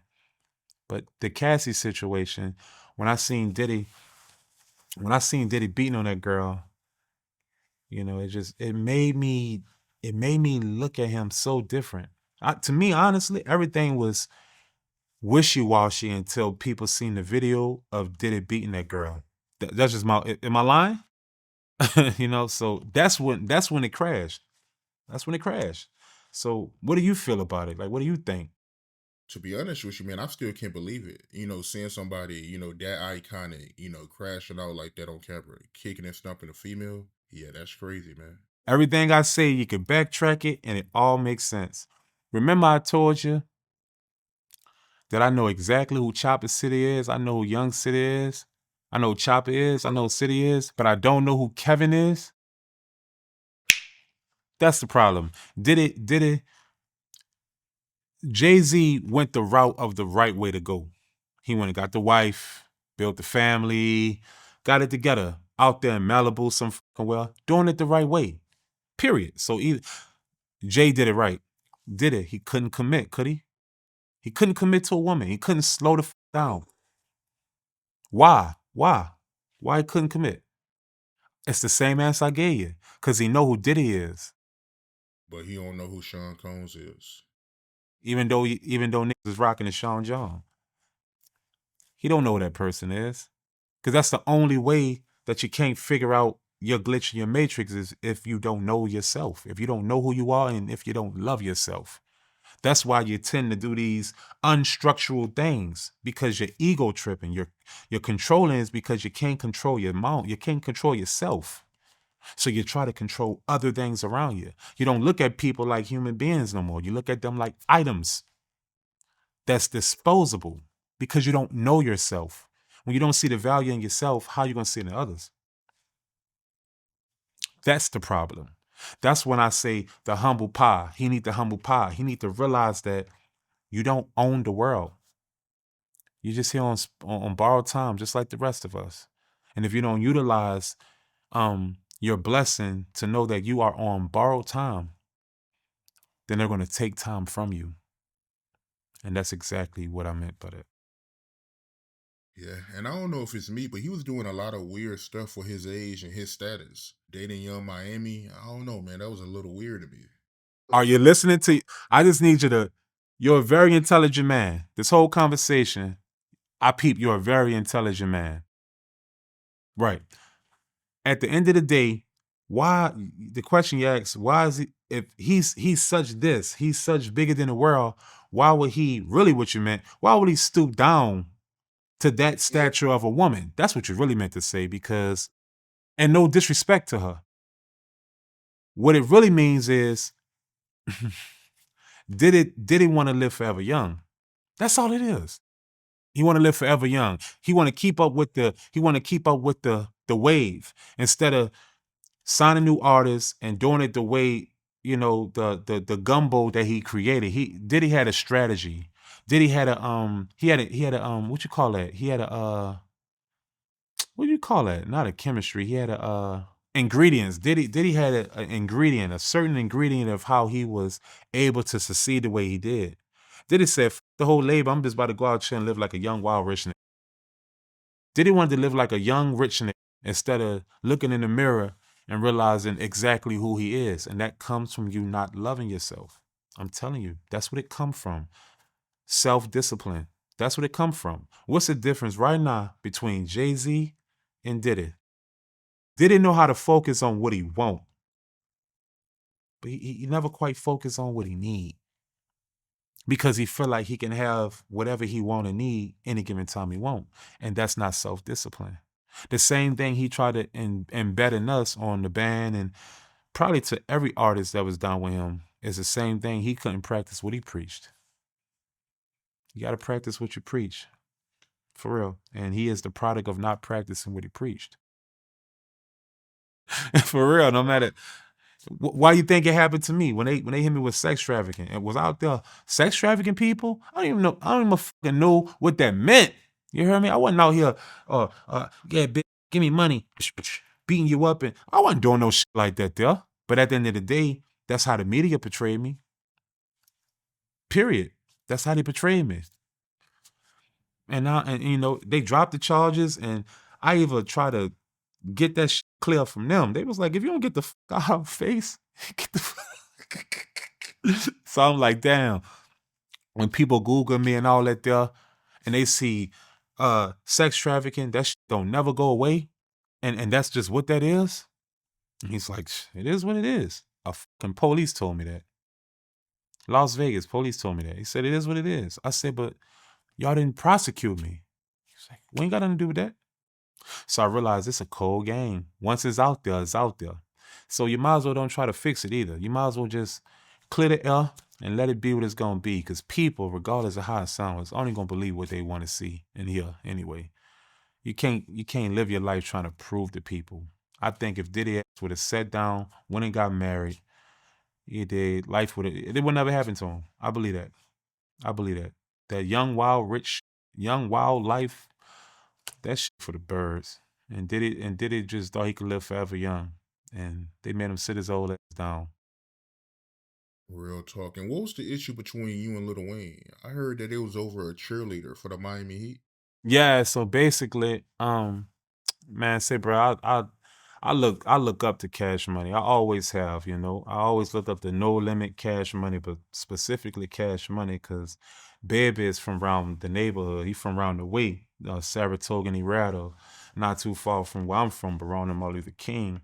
So every nigga dream as a rapper was to be down with Cash Money. That was the reason why I started rapping in the first place. I used to idolize these niggas so much. I used to catch greyhounds. Found out I was about 13, 14. I used to find out what shows they had.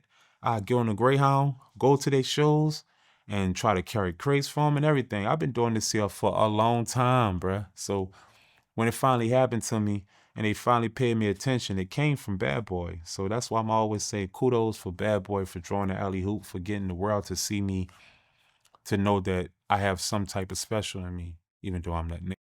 But for that moment, Baby started rocking with me, bruh, and took me on the road with him. Everything was cool. But it's just when I the same female that Wayne, she just went weird. You dig? I mean, I wouldn't have looked at it no way if I was Wayne. You know, if I'm rocking with Chop cool as the you dig, and he fucking a bitch, I'm fucking, I would have been like, kudos to you, nigga. That's what's out. You dig? But he didn't look at it that way. I think he felt the way about it, and she basically, I was basically pillow talking. You know, I basically was, um, she wasn't feeling Wayne at the moment. You know, she thinking she gonna be Wayne old lady, and Wayne, wasn't treating her like his old lady, and she was like, "Fuck that nigga," and blah blah blah blah blah. And I'm tender dicking, you heard me? I'm fucking on the little hoe. I'm like, yeah, then fuck that nigga as I'm fucking the hoe, you dig? So I'm not thinking in my mind that they gonna click back up and I'm gonna be the topic of a conversation. You heard me? And I ended up being the topic of a conversation. And basically she told Wayne what I said. And I couldn't deny it. So that's what fucked up my whole Cash Money situation. Me and Wayne not seeing eye to eye no more. Courtesy, and I can't blame it on Round, because Round did everything right by me. Came to my video, shot Lil Daddy for me, then charged me a dime. You heard me? He did everything right by me, and I had no discipline, and I didn't have appreciation of how big that was of what Round did for me, because I was thinking with my dick, and I thought in my mind, I do what I want. I'm city. When the whole time, that's not how the game goes. Sometimes in life, you got to put your dick away and use your big head.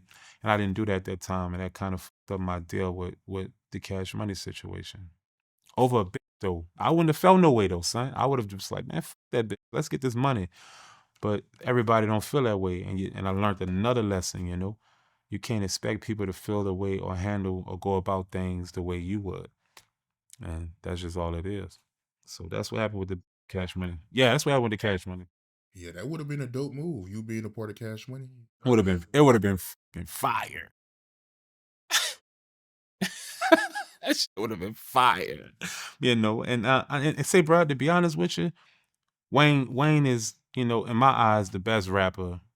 You know what I mean? In the categories with the Jade and Nas, you heard me. So he deserved everything he received in life. You did, because I was around Wayne when Baby was signing the Mickeys, the Mac 10s, and really wasn't shining the light on Round like that. So I was around Wayne in those type of times, and I watched him and the Squad and Peanut and Gutter and all them boys really go out there in the streets and really drop mixtapes and get it together. That kind of influenced me to do what I do now to this day. So I seen Wayne come from the hot boy to becoming one of the greatest rappers ever. I seen it with my own eyes, and it came from him feeling kind of neglected, that the light wasn't shined on him after the Hot Boys left, after Turk and Doogie and Juvie left. You dig? After they left, Baby started signing other people. You heard me? So you dig? That's what I seen. I seen him rose from the concrete of saying, "Fuck it, I'm gonna do it my way.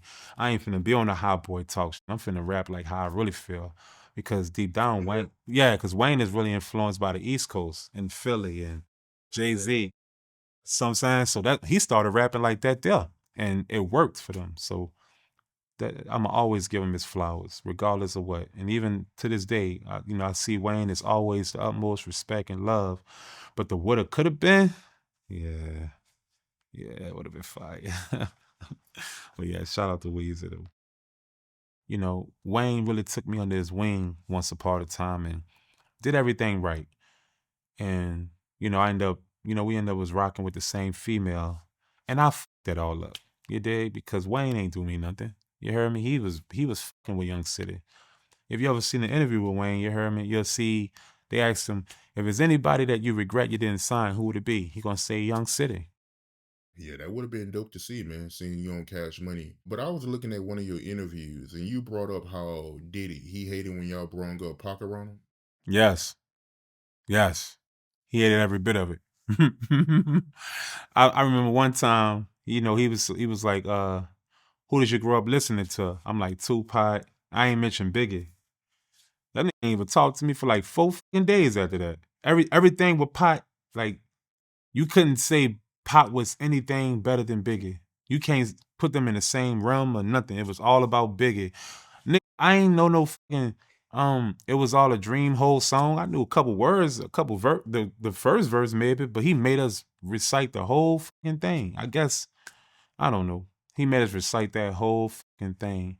And I don't think that Biggie would have gave a if a nigga would have killed about reciting his whole shit. You dig? Like, cause I grew up listening to Biggie too, and felt I felt Pot differently. You dig? I wasn't shooting down Biggie. You dig? Nigga love Biggie. You heard me? Believe that. But Pot made me feel a different way. Pot made me feel him. Biggie made me listen to him, bop to him, with his cadence. But Pot made me feel away. I done seen, you heard me, around my way, I done seen niggas cry. I done seen niggas go to war. I done seen all that shit off Pot influence. So I'm like, damn, this nigga Pot is the best. I remember when, remember that, what's that, Tupac diss, Hit 'Em Up?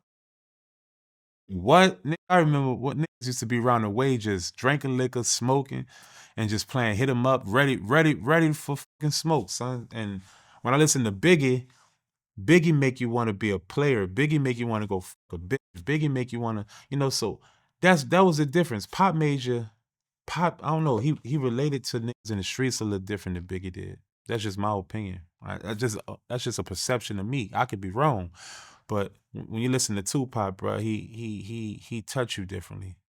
Biggie make you feel him. Pop make you, he damn near put a battery in your back and make you go do something. To me, that's the difference. I don't know. Pot had mental manipulation. You did. That's just my opinion. Like that was powerful to me, to have mental manipulation, to basically put a invisible battery in people's backs and make them go be a fucking Black Panther, a leader, logical man. He can make it turn into a thug. He can make it turn into a fucking. He make you want to do good. He make you want to do bad at the same time. He make you pick your poison of who you truly are. Pop brung out who you truly were. Of your characteristic. That's just what I feel. You did. He brung you out of who you are. And that's wild. But yeah, Diddy hated everything about Tupac, no matter how it sound. Diddy hated Pop. Facts. Hated his guts. Hated him. Hated him. I ain't know the hate was that serious, man. It was that serious. It's that serious. Honestly, say, bro, I think the Keefer D situation, I think the real reason why they ain't gonna let Puffy out is because they trying to connect that Keefer D situation with Puffy. That's what I really think it is. Because if it came down to some sex trafficking, foolishness, and all that, there are a buku chumped up charges they couldn't prove. I don't think they got no evidence. I think they trying to keep him in there to lock in that Keefer D. You heard me? That Keefer D situation with Puff. I think that's the only reason why he's still in jail right now. They know Puff is not a dangerous person on the outside. They know if they let him out right now, he gonna be on house arrest. He gonna be a good boy. He fuck around and do all church little videos and whatever. They know that already. That's not what they aiming for. They don't care about none of that. What they care about is they trying to connect Kiefer D with Biggie. I mean, with Tupac and Diddy. I'm telling you, that's what I feel. And I never thought I would have said that, but I'm an intelligent man, bro. And ain't no other way they gonna keep you in there of yeah, Diddy did this to me. Oh, Diddy did that to me. I'm suing him. I'm suing him. I'm suing him. I'm suing. We got enough evidence to. No, you don't. That's accusations. That's not actual factual, brother. You dig? So I feel like the actual factual thing that they really trying to aim for is the kid for D. That's the only thing that they can really lock him in with. All the rest of that shit gonna get chumped down when it come down to it. Diddy gonna plea, and that shit gonna be over with. What they going that rabbit in the hole is gonna be that kid for D situation. I'm telling, mark my words. Watch. That's why they ain't gonna let him out. They would have let Keith D out on that bail. Vegas got a little thing. They'll let you out on bail, but they got little restrictions of how you can get out. You dig? So they're gonna make sure your ass can't get out of jail. Trust me. So that's the only way I see that. Cause the feds play a different game. They patient. They play chess, right? They lay it down and they watch. You know, they're gonna let you play however way you want to play and do whatever you want to do until they're ready for you. And I don't think the feds' plan was to, oh, let's be ready for Diddy. No, they drew the sex charges and all that shit out there so the media could look at him a certain way like a monster, which probably he is. I don't know. But look at him like a monster to keep him sealed in that bit. But what they're really aiming for is Las Vegas. They're gonna get they gonna try it. Think about that. That's the games they play. They don't play chess. I mean, they don't play checkers. They play chess. They coming to get them the right way. They're gonna try to keep them in there. They're gonna connect it if they could. You know, I don't know. I ain't Cleo, and she was a scam. But I'm not a psychic. But I'm a logical man, and ain't no other way you gonna keep that man in there off accusations, civil accusations. You did. You can't really quite prove it. You did. I think he in there. He really can't prove what he done besides beating on Cassie. That's it. That's all you can really prove right now. The gay man and all that shit there and all that. That's all fool. That's shenanigans, brother. The thing you could prove is connecting Keith D with Biggie and Diddy and Pot. And that's exactly what they're gonna do. Yep. If you're a logical man, what other way you gonna keep them in there? What other way? You heard me? What other way you gonna keep them in there and seal them in? He came with a $50 million bond plan and they shut it down. They didn't shut it down because, oh, you're a sex trafficker, you're a monster. They shut it down because the influence he can have outside. You're better in here than out there. That's it. That's all it is. You're not a threat. You're just better in here for what we're trying to do than out there for what you could do. That's simple. No matter how that sounds. That's exactly what it is. Because they play different type of games. You see what they did to Irv Gotti and them, you know? They froze all they shit so they can aim for, you know, free that man, Supreme. They froze the whole Murder Inc., you heard me? So they can smoke him and keep him in there. And then when that was over with, they let it all go again. Because Irv Gotti and them boys, they wasn't never in trouble. But you're interfering with what we're really aiming for, the goal. Free that man though. You did. So they play different types of games. And even when I caught that sex trafficking accusations, you did. They was like, oh yeah, you going. When I was in there, they was like, oh yeah, federal. I'm like, federal? They tried to send me up the road. Them prosecutor people tried to send me up the road. And then I was in there, mind you, 2 months. On my second month, I said, then send me up the road. Let's go to war. The moment I said all that, they were just like, let him out. Because they realized they ain't had nothing on me because I done nothing. But now I come home and I go on the internet and I see sex trafficking. Like I was sex trafficking people. And Diddy gonna have it on him for the rest of his life. No matter if he done it or not. Or for the rest of his life. Just so happened, I'm not as big as Diddy. Thank God. I'm not as big as Diddy.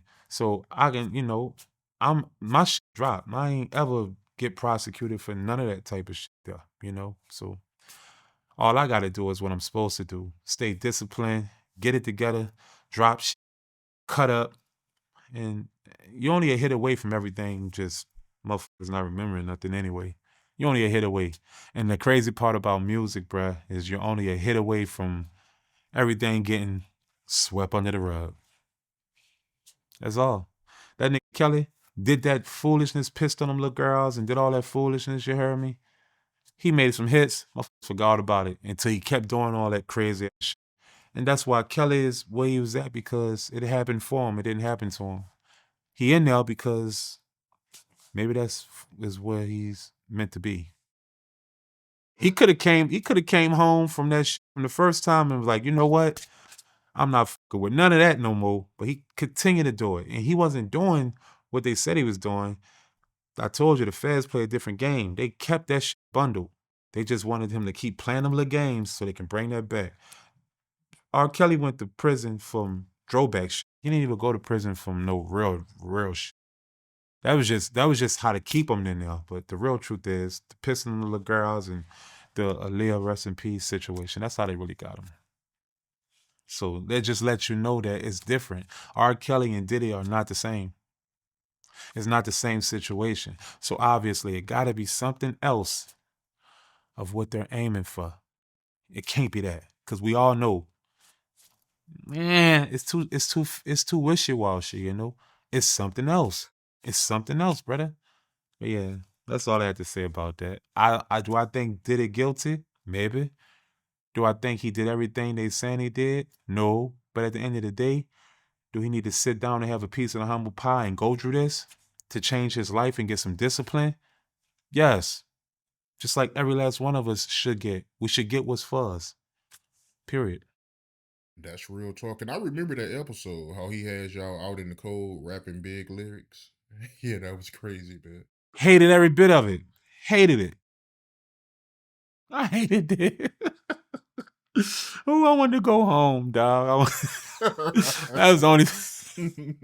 That's the only time I wanted to fight that nigga. You heard me? Everything else, that was all my dog Fred. But when he was making us recite them rhymes, I was just like, that ain't what we came here for. So when Gene say, oh, he ain't have no intentions for them niggas, maybe he didn't, dog. But at the end of the day, if hip hop is about that, I don't ever want to be. I don't ever want to be mainstream. So I mean, I'm older now. I've been in this shit a long time. So it was just round way. It was his way. So that's why I say some of the shit he going through, he kind of deserve that shit, brother. You know, he kind of deserve that shit, dog. 'Cause you don't put no motherfuckers through no shit like that. That ain't business. That's some egotistical shit. Ain't that fucked up? Ain't that fucked up? So how do you expect us to last when you know you're shooting us down like a dog? How do you expect us to walk with our tail swinging when you keep cutting our tail and expecting us to be happy about it? Come on. So if he done that like that, imagine what he really get down like. That was light to him. That's an easy 30. Easy 30. And I did them dirty. Imagine what he doing to other people. So is he guilty? Maybe. Did he do what everybody said he doing? I don't think so. But I don't think he innocent either. So however his outcome coming, it's for him. Because it wouldn't be happening. It wouldn't be happening if it wasn't for him. It's happening to him because it's happening for him. He need this. Say, bro, to be honest with you, I don't even think I would be this way mentally if that didn't happen for me either. Did it happen for me because I was guilty? I was doing all no, but I needed that because in my mind, especially at that time, I felt like I couldn't be with. I did. I felt untouchable, and the reason I did, I felt that way because I'm like, I don't even need them. I'm not. You know, I'm always rap. That's what I do. I love it. But at that time, I felt like I was. I felt like I was getting so much money from other things. I can do what I want to do. So I started looking at the same shit. I started looking at women like objects and items instead of like human beings and people too. Because that's the power of what money will do, bruh. It'll make you start, not all people, but when you come from nothing, you start getting this little itch to feel like you're better than others. You know, and the universe have a way of giving you a humble pie to let you know that we're all on borrowed time. We got to be able to figure out how to win with each other instead of trying to belittle each other. And I think that's what this come down to with Diddy. He need this humble pie. He do. He need it. Because when I was back there, oh, I hated every bit of it, brother. I hated every bit because I'm not a jailbird, you know. But I don't think nobody's a jailbird till you're in jail. You know what I'm saying? You know what I'm saying? So I'm in that bitch like, I don't belong here. But I bet everybody next door and next door is saying the same thing. But at that moment, I realized this what made me go home, honestly. I was like, maybe this is meant to happen for me. Maybe I'm meant to be here. Maybe I need to get my mental together. Maybe I need to cut off all my friends. I need to cut off all them holes I'm with. I need to cut off everything that's wearing and tearing on me. Because when I was in there, I got a lot of love, so I'm not gonna lie. But the people that I expected to be there for me wasn't there for me. And the people that I didn't even expect to be there for me was there for me. And that's what I realized to myself. Like, life is a motherfucker. When I got out of that motherfucker, I went head throttle, bro. And I got to it though. I ain't gonna cap. I didn't tuck my tail. You heard me. I ain't get on no interviews just accepting money to survive all that weird ass shit. I'm not doing all that. You know, I'm gonna be strategic of everything I'm doing for the rest of my life because I'm hand over fist. My job is to become a young entrepreneur. That's my goal, and I will be. You dig? How you feel about these gay rumors that's coming out about Diddy? All these guys coming out saying that he violated them. I'm gonna say this. At the end of the day, um, I'm not gonna say Diddy is straight. You heard me? I'm not gonna say that. I know what a straight man is, and I wouldn't 100% say Diddy is straight. I don't think nothing wrong with being gay as long as you're proud of being who you are. But I think Diddy has fondled in the closet a lot in his life, for sure. Yeah, for sure. That's why I said left field. You ever heard me say on the interview? I said left field, UFO, definitely X Files. If that's who you are, you heard me. That's all gravy. As long as you standing firm on who you are.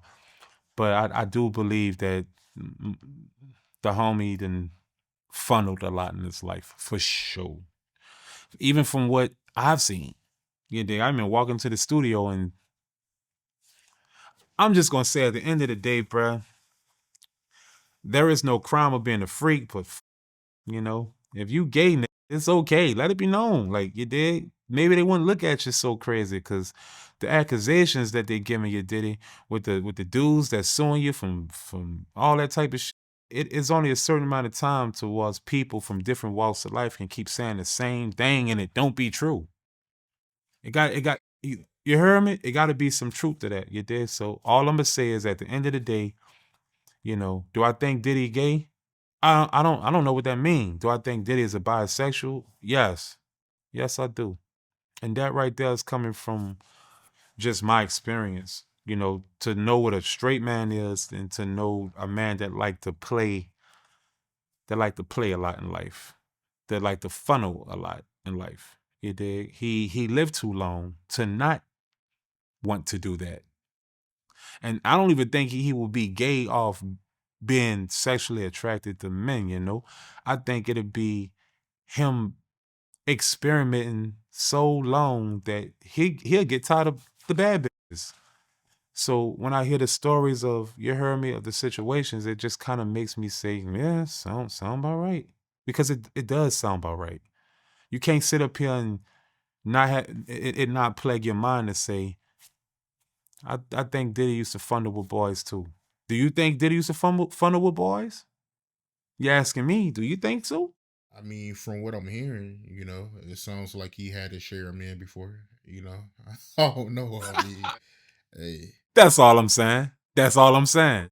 but for you said that you believe he's bi. So what did you see that makes you believe that? All right. One time I'm in the studio. Um, don't judge me either. One time I'm in the studio. One time I'm in the studio, and maybe I was tripping because I never really quite been a weed smoker or nothing, you know. But one time I'm smoking weed, brother, and I walk in the studio and just seen uncomfortability to my eyes. How about that? I seen uncomfortability to my eyes. You know, and my eyes are very comfortable with things that I see. And I seen uncomfortability with my eyes. And I'm not going I'm not laying back there and saying that everything I'm saying is just 100. You know, that's why it was so easy for me to get out of my contract is because Round knew to let me go. You know what I'm saying? And even right now, I just say uncomfortability to my eyes. You could take that how you want it. You heard me? But uncomfortability to my eyes. What I'm not used to seeing two men do when I look at them. A powerful man at that. I walked in the studio and seen two powerful men doing things that was uncomfortable to my eyes. And that's that.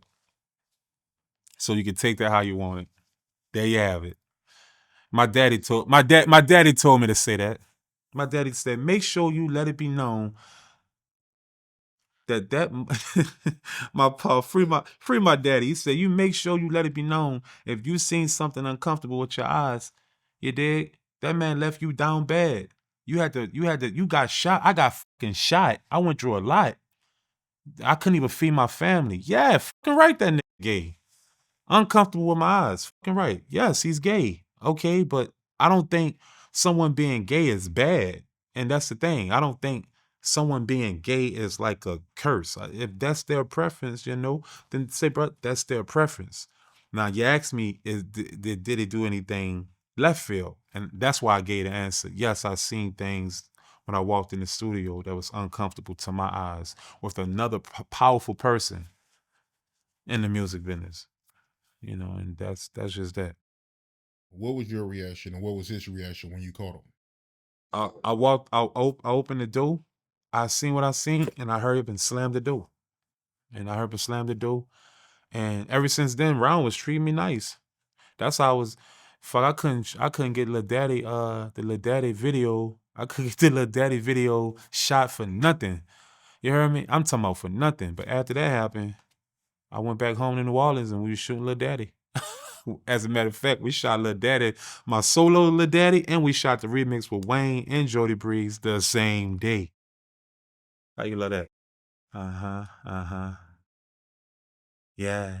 So he greenlit the videos after you caught him. Right after that. Yeah, I just seen I seen it, bro. And it fucked me up. I'm not even gonna much lie to you. I wasn't really I looked at Diddy differently after that. The $30 million was out the window once I seen him look that way. I low key kind of I wasn't feeling that bad boy shit no more. I wasn't feeling that shit no more. And say, bro, the funny part, I'm never really the type of person that get on here and do all that shit there. But I talked to my daddy, and my daddy said, you went through so much in life and you swept it under the rug. And everybody just expect you to just eat that. That man left you for dead out here. You don't have to speak your truth. You just gotta be city. Just be yourself. This time, be yourself. Just be yourself. You don't have to say, oh, I'm speaking my truth, or I'm not trying to expose nobody. It's already out there. How I'm trying to expose was already out there. I'm just happy I wasn't the first one to do all that there. All right, that's clear. Yeah, I seen a nigga kissing a man, tonguing him down. You heard me? That shit was fucking crazy. And I looked at him differently after that. That's just all that is. I looked at him totally different after that. And I just wanted out of the deal. It ain't like Bad Boy dropped me or nothing. I just wanted out of the deal. I was too disgusted with just a lot of shit that was going on. I was disgusted. I was tired of this. And to be honest with you, say, bro, for real, yeah. Say, bro, to be honest with you, I could have tolerated it and been the biggest star in the world right about now. No doubt about it.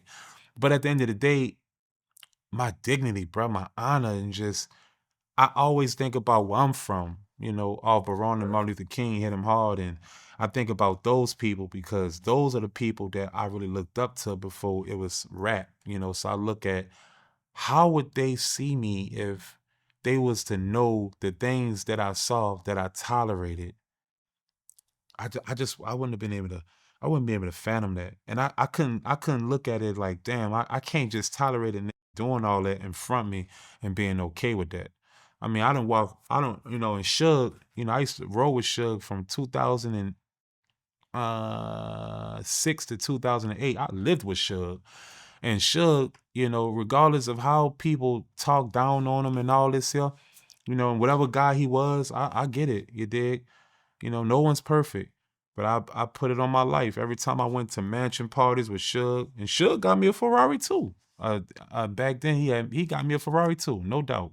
You can ask Mac Main or the Young Money Mac Main or whatever. You heard me? He'll tell you. You dig? When Mac Main came to see me in L.A., Wayne Mac Main, you dig? I picked him up in a Ferrari. that Suge gifted me. Um, when I went to the parties with Suge, if that shit was wicked and all this, the celebrities, the actresses, and all that there, when they was doing all that weird shit, Suge would he'll tell me, he would like, if you ain't cool with that shit there, just get out the way. But I'm going to enjoy myself. So you can go sit your ass down here on the couch and go be a square all you want, but I'm gonna go enjoy myself. So Suge always did it like a boss, and to me that's a difference between Suge and Did It to me. Did it like a weasel, and he expect you to be with whatever he's with. Suge would let you know from the beginning. I don't give a what you do. Your choice is yours. I'm gonna go enjoy myself with these bitches. So what if they doing weird shit? Mind your business if you ain't down with it. Facts. And that's the difference to me. So free, ironically, free both of them. That's crazy. That's fucking crazy. You hear me? Free both of them, son. Real.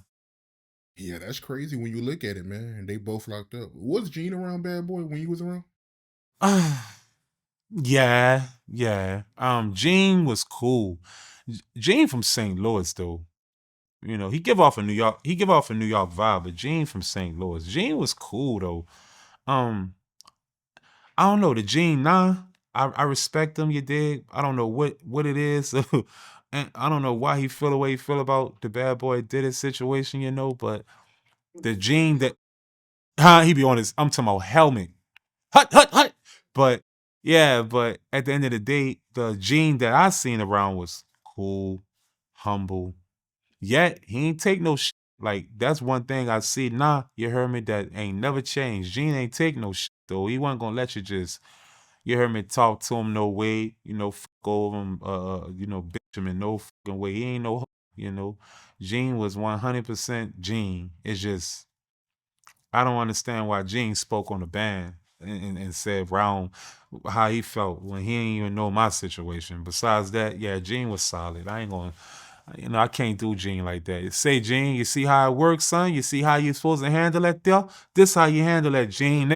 You heard me? If you can't speak on a nigga doing nothing else, give him his solidness, man. And I'm gonna give you your flowers, baby. You always been solid when I was around you. Yeah. So Gene's solid.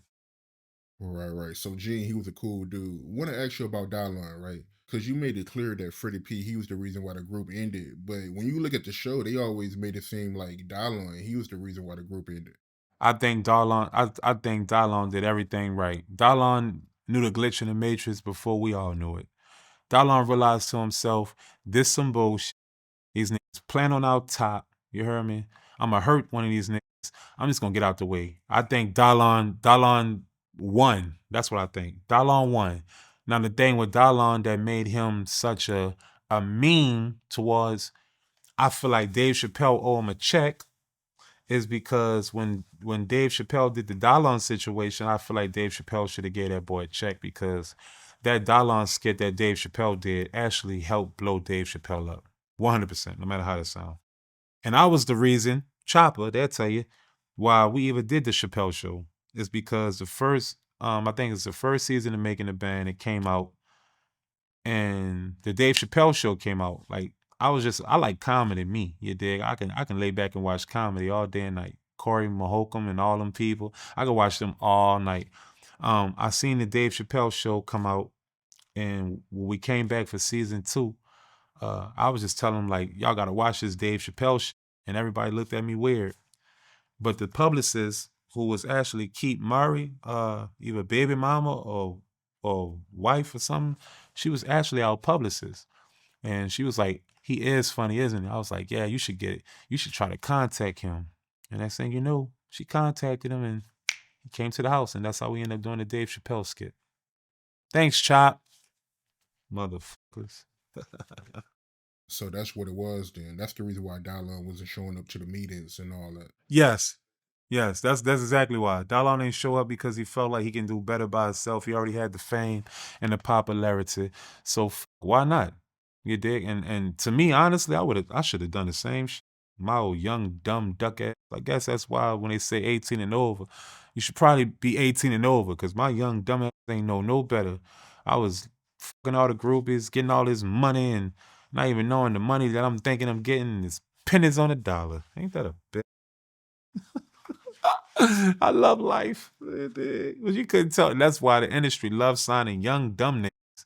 You heard me? Because you could get them pennies of the dollars and make $30 million off of them. You ever notice the industry don't sign 25, 26-year-old? They don't fuck with all that. Because if you know better, you're going to be hard to deal with. That's why they sign the youngsters, you dig? That's why, to all you artists out here, you heard me? Come in with your own motion, your own bag, little daddy, towards you. Come in this bitch and can't nobody tell you shit.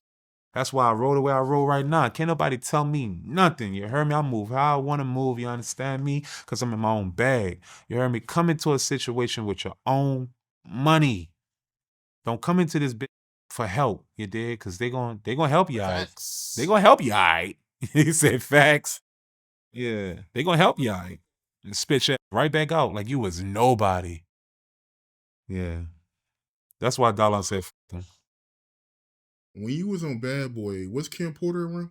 A-Town, Kim Party, you heard? That was my dog. Kim was cool, yeah. Kim was cool, son. I'm gonna be all the way honest. Since we ending this like this here, I'm just gonna lay it all out. When Kim died, Diddy went crazy. Kim kept the structure. Kim kept the structure on Diddy. She ain't take no shit from Lil Daddy. She didn't. Kim was Diddy's rock. When he lost her, he kind of he crashed out. So Kim was a real A-Town homie, dog. I'm talking about she kept it so A-Town too. I was I was on Bad Boy South now. I started the Bad Boy South thing. I came with the idea of hey, fuck it. Def Jam South. Def Jam South. I came with why not do Bad Boy South? That's why I was the first artist signed to Bad Boy South. If you ever noticed that, it was me. It was me. Kim was very nice. She was sweet. She was thorough. She was very thorough. She gave me like a beautiful homie vibe. If it, Kim kept Diddy head straight, and that's just my opinion. She kept his head straight. Damn, that's so sad. How you feel about the people that push the narrative that Diddy, he was behind her death?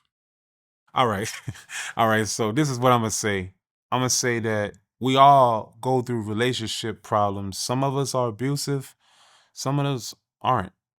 Um, I feel like Kim was the only person that didn't take no shit from Diddy, so I will be lying to tell you that Kim ain't cut that nigga. Kim cut that boy. Cut the fuck out that boy. Kim ain't take no shit, bro. So I'm not gonna say you can put your hands on no fucking Kim. You ain't putting your hands on Kim. You heard me? I'm just gonna say that. Um, Kim is the reason of why a lot of that. Uh, uh, uh, she was Diddy Rock. Period. Diddy ain't play with Kim. So I'm not gonna sit up here and say, oh, Diddy killed Kim. That's cap. Kim wouldn't let Diddy kill her. Kim passed with her beautiful soul the way life was supposed to happen for her. Cause if it was up to Diddy, Diddy would have died before Kim. Kim would have killed Diddy. Don't let them looks fool you. Kim was a real A-Town hitter, you heard me? That lady ain't take no. She was a real one though. And that's why Diddy loved her though, is because Diddy had to work to get Kim. Diddy ain't just, that Uptown, since the Uptown record situation, like that was Albie show related. You know what I'm saying? Diddy had to work to get Kim. That wasn't just no one fun under the sun situation. Kim let you know, Nick, I was me before you were you. You know, facts. So nah, I'm gonna say 100%. Kim was a thorough person, and Kim ain't take no. Diddy ain't kill Kim. Kim went out the way the universe wanted her to. Yeah, her time was her time. And that's I'm keeping it real. But yeah, she stabbed the fuck out of Diddy though, for sure. She You was stabbed. there when that happened? No, I was not there when it happened, but I was. We was in the bad boy world, so we heard about it. Yeah, we heard about it. Like, I was like, oh, but Kim, I was around Kim a lot, courtesy of being a part of the Bad Boy South situation. Mind you, Kim is from Atlanta. I don't know if she's actually from Atlanta, but I know she's from Atlanta. She's from Atlanta. Kim is from the A for sure. I don't know if she was born there, but Kim is from the A. Like most of that boys in the hood and all that, Kim kind of orchestrated all that. Kim did a lot. She did a lot of in Bad Boy that a lot of people don't know about. He used to confide in Kim. Kim is a real one. So no, Diddy didn't kill Kim. Kim was thorough. Kim was gangster. Kim was the A, and Kim made sure that Diddy had no other choice but to stand on business when it came to her. So no, he didn't kill her. Was he abusive? Yes. A lot of men go through abuse with women. We just do. I've went through abuse with women at times. I'm not perfect, so I'm not categorizing myself in that situation. I'm just saying I can't just quite use the abuse situation like it was like he's such a monster because he was fighting his girl, because we all get into it with our girls at time. But the question you asked me is do you think the rumors is true that he has something to do with a debt? And no, I don't think so, because Kim would have killed that nigga. You see how he was acting? He was acting like a good boy when you heard me? When Kim Brown, you ain't never peeped that though. Kim Brown, he a good boy. Kim passed, he crashed out, and that came with sweeping the trauma under the rug. He didn't know how to deal with the trauma of her death. So a lot of things before we get out of here, and this is to everyone, yeah, motherfuckers got to seek some help. Yeah, like you can't keep sweeping the trauma under the rug. You got to kind of learn how to deal with that. You do, bro. You got to go seek some help, because it would turn you into something that you don't even you're not really acknowledging or aware of, and you'll turn it to something that you're not. Even myself, I swept so much pain, anger, abandonment under the rug that I became a lot of things that I wasn't. I even got shot by thinking I was a drug dealer in 2012. I thought I was a drug dealer once upon a time for like 6 months, in the A. You dig? And got the shot at me. You dig? And I deserved it. Selling somebody fake pounds of weed. You dig? So the more the story, what I'm trying to say, try your best to deal with your trauma, because that might can save your life. Facts. Gotta ask you, because I never asked you about it. How you feel about the situation between Shine and Puffy? I think that Diddy did him real foul. I think that I don't think Sean shot that lady. I don't. I don't think Sean shot that lady. And I think Diddy used them police, the same police he said he was gonna use against me on Shine. Like he was gonna get me prosecuted, because that's exactly what he did to Shine. He paid people off to aim for Shine, and Shine took the rap for something that I don't feel like he done, and it fucked up his life. But Shine didn't. He didn't. He didn't. He used his trauma as triumph, and he made a rose blossom out of the concrete, and he's the minister, I think, now in Belize. And from what he come from and what he's has done, that is an accomplishment. And that's what I think. I think Diddy fucked over every last one of his artists. I don't know not one of us that has succeeded with him. Most of us has learned how to thrive without him, which means that it kind of feel like we shouldn't have never dealt with the devil in the first place. Fuck him. But yet and still, I got love for him. And don't sign to the devil. They burn you every time. And shout out to Shine too. You did, because I'm proud of you, brother. Because to come from where you come from, go through what you went through, 10 years in fucking federal penitentiary for something you didn't do is fucked up. Hey man, Young City man, great interview, my guy. Thank you, King. Thank you. Thank you, man.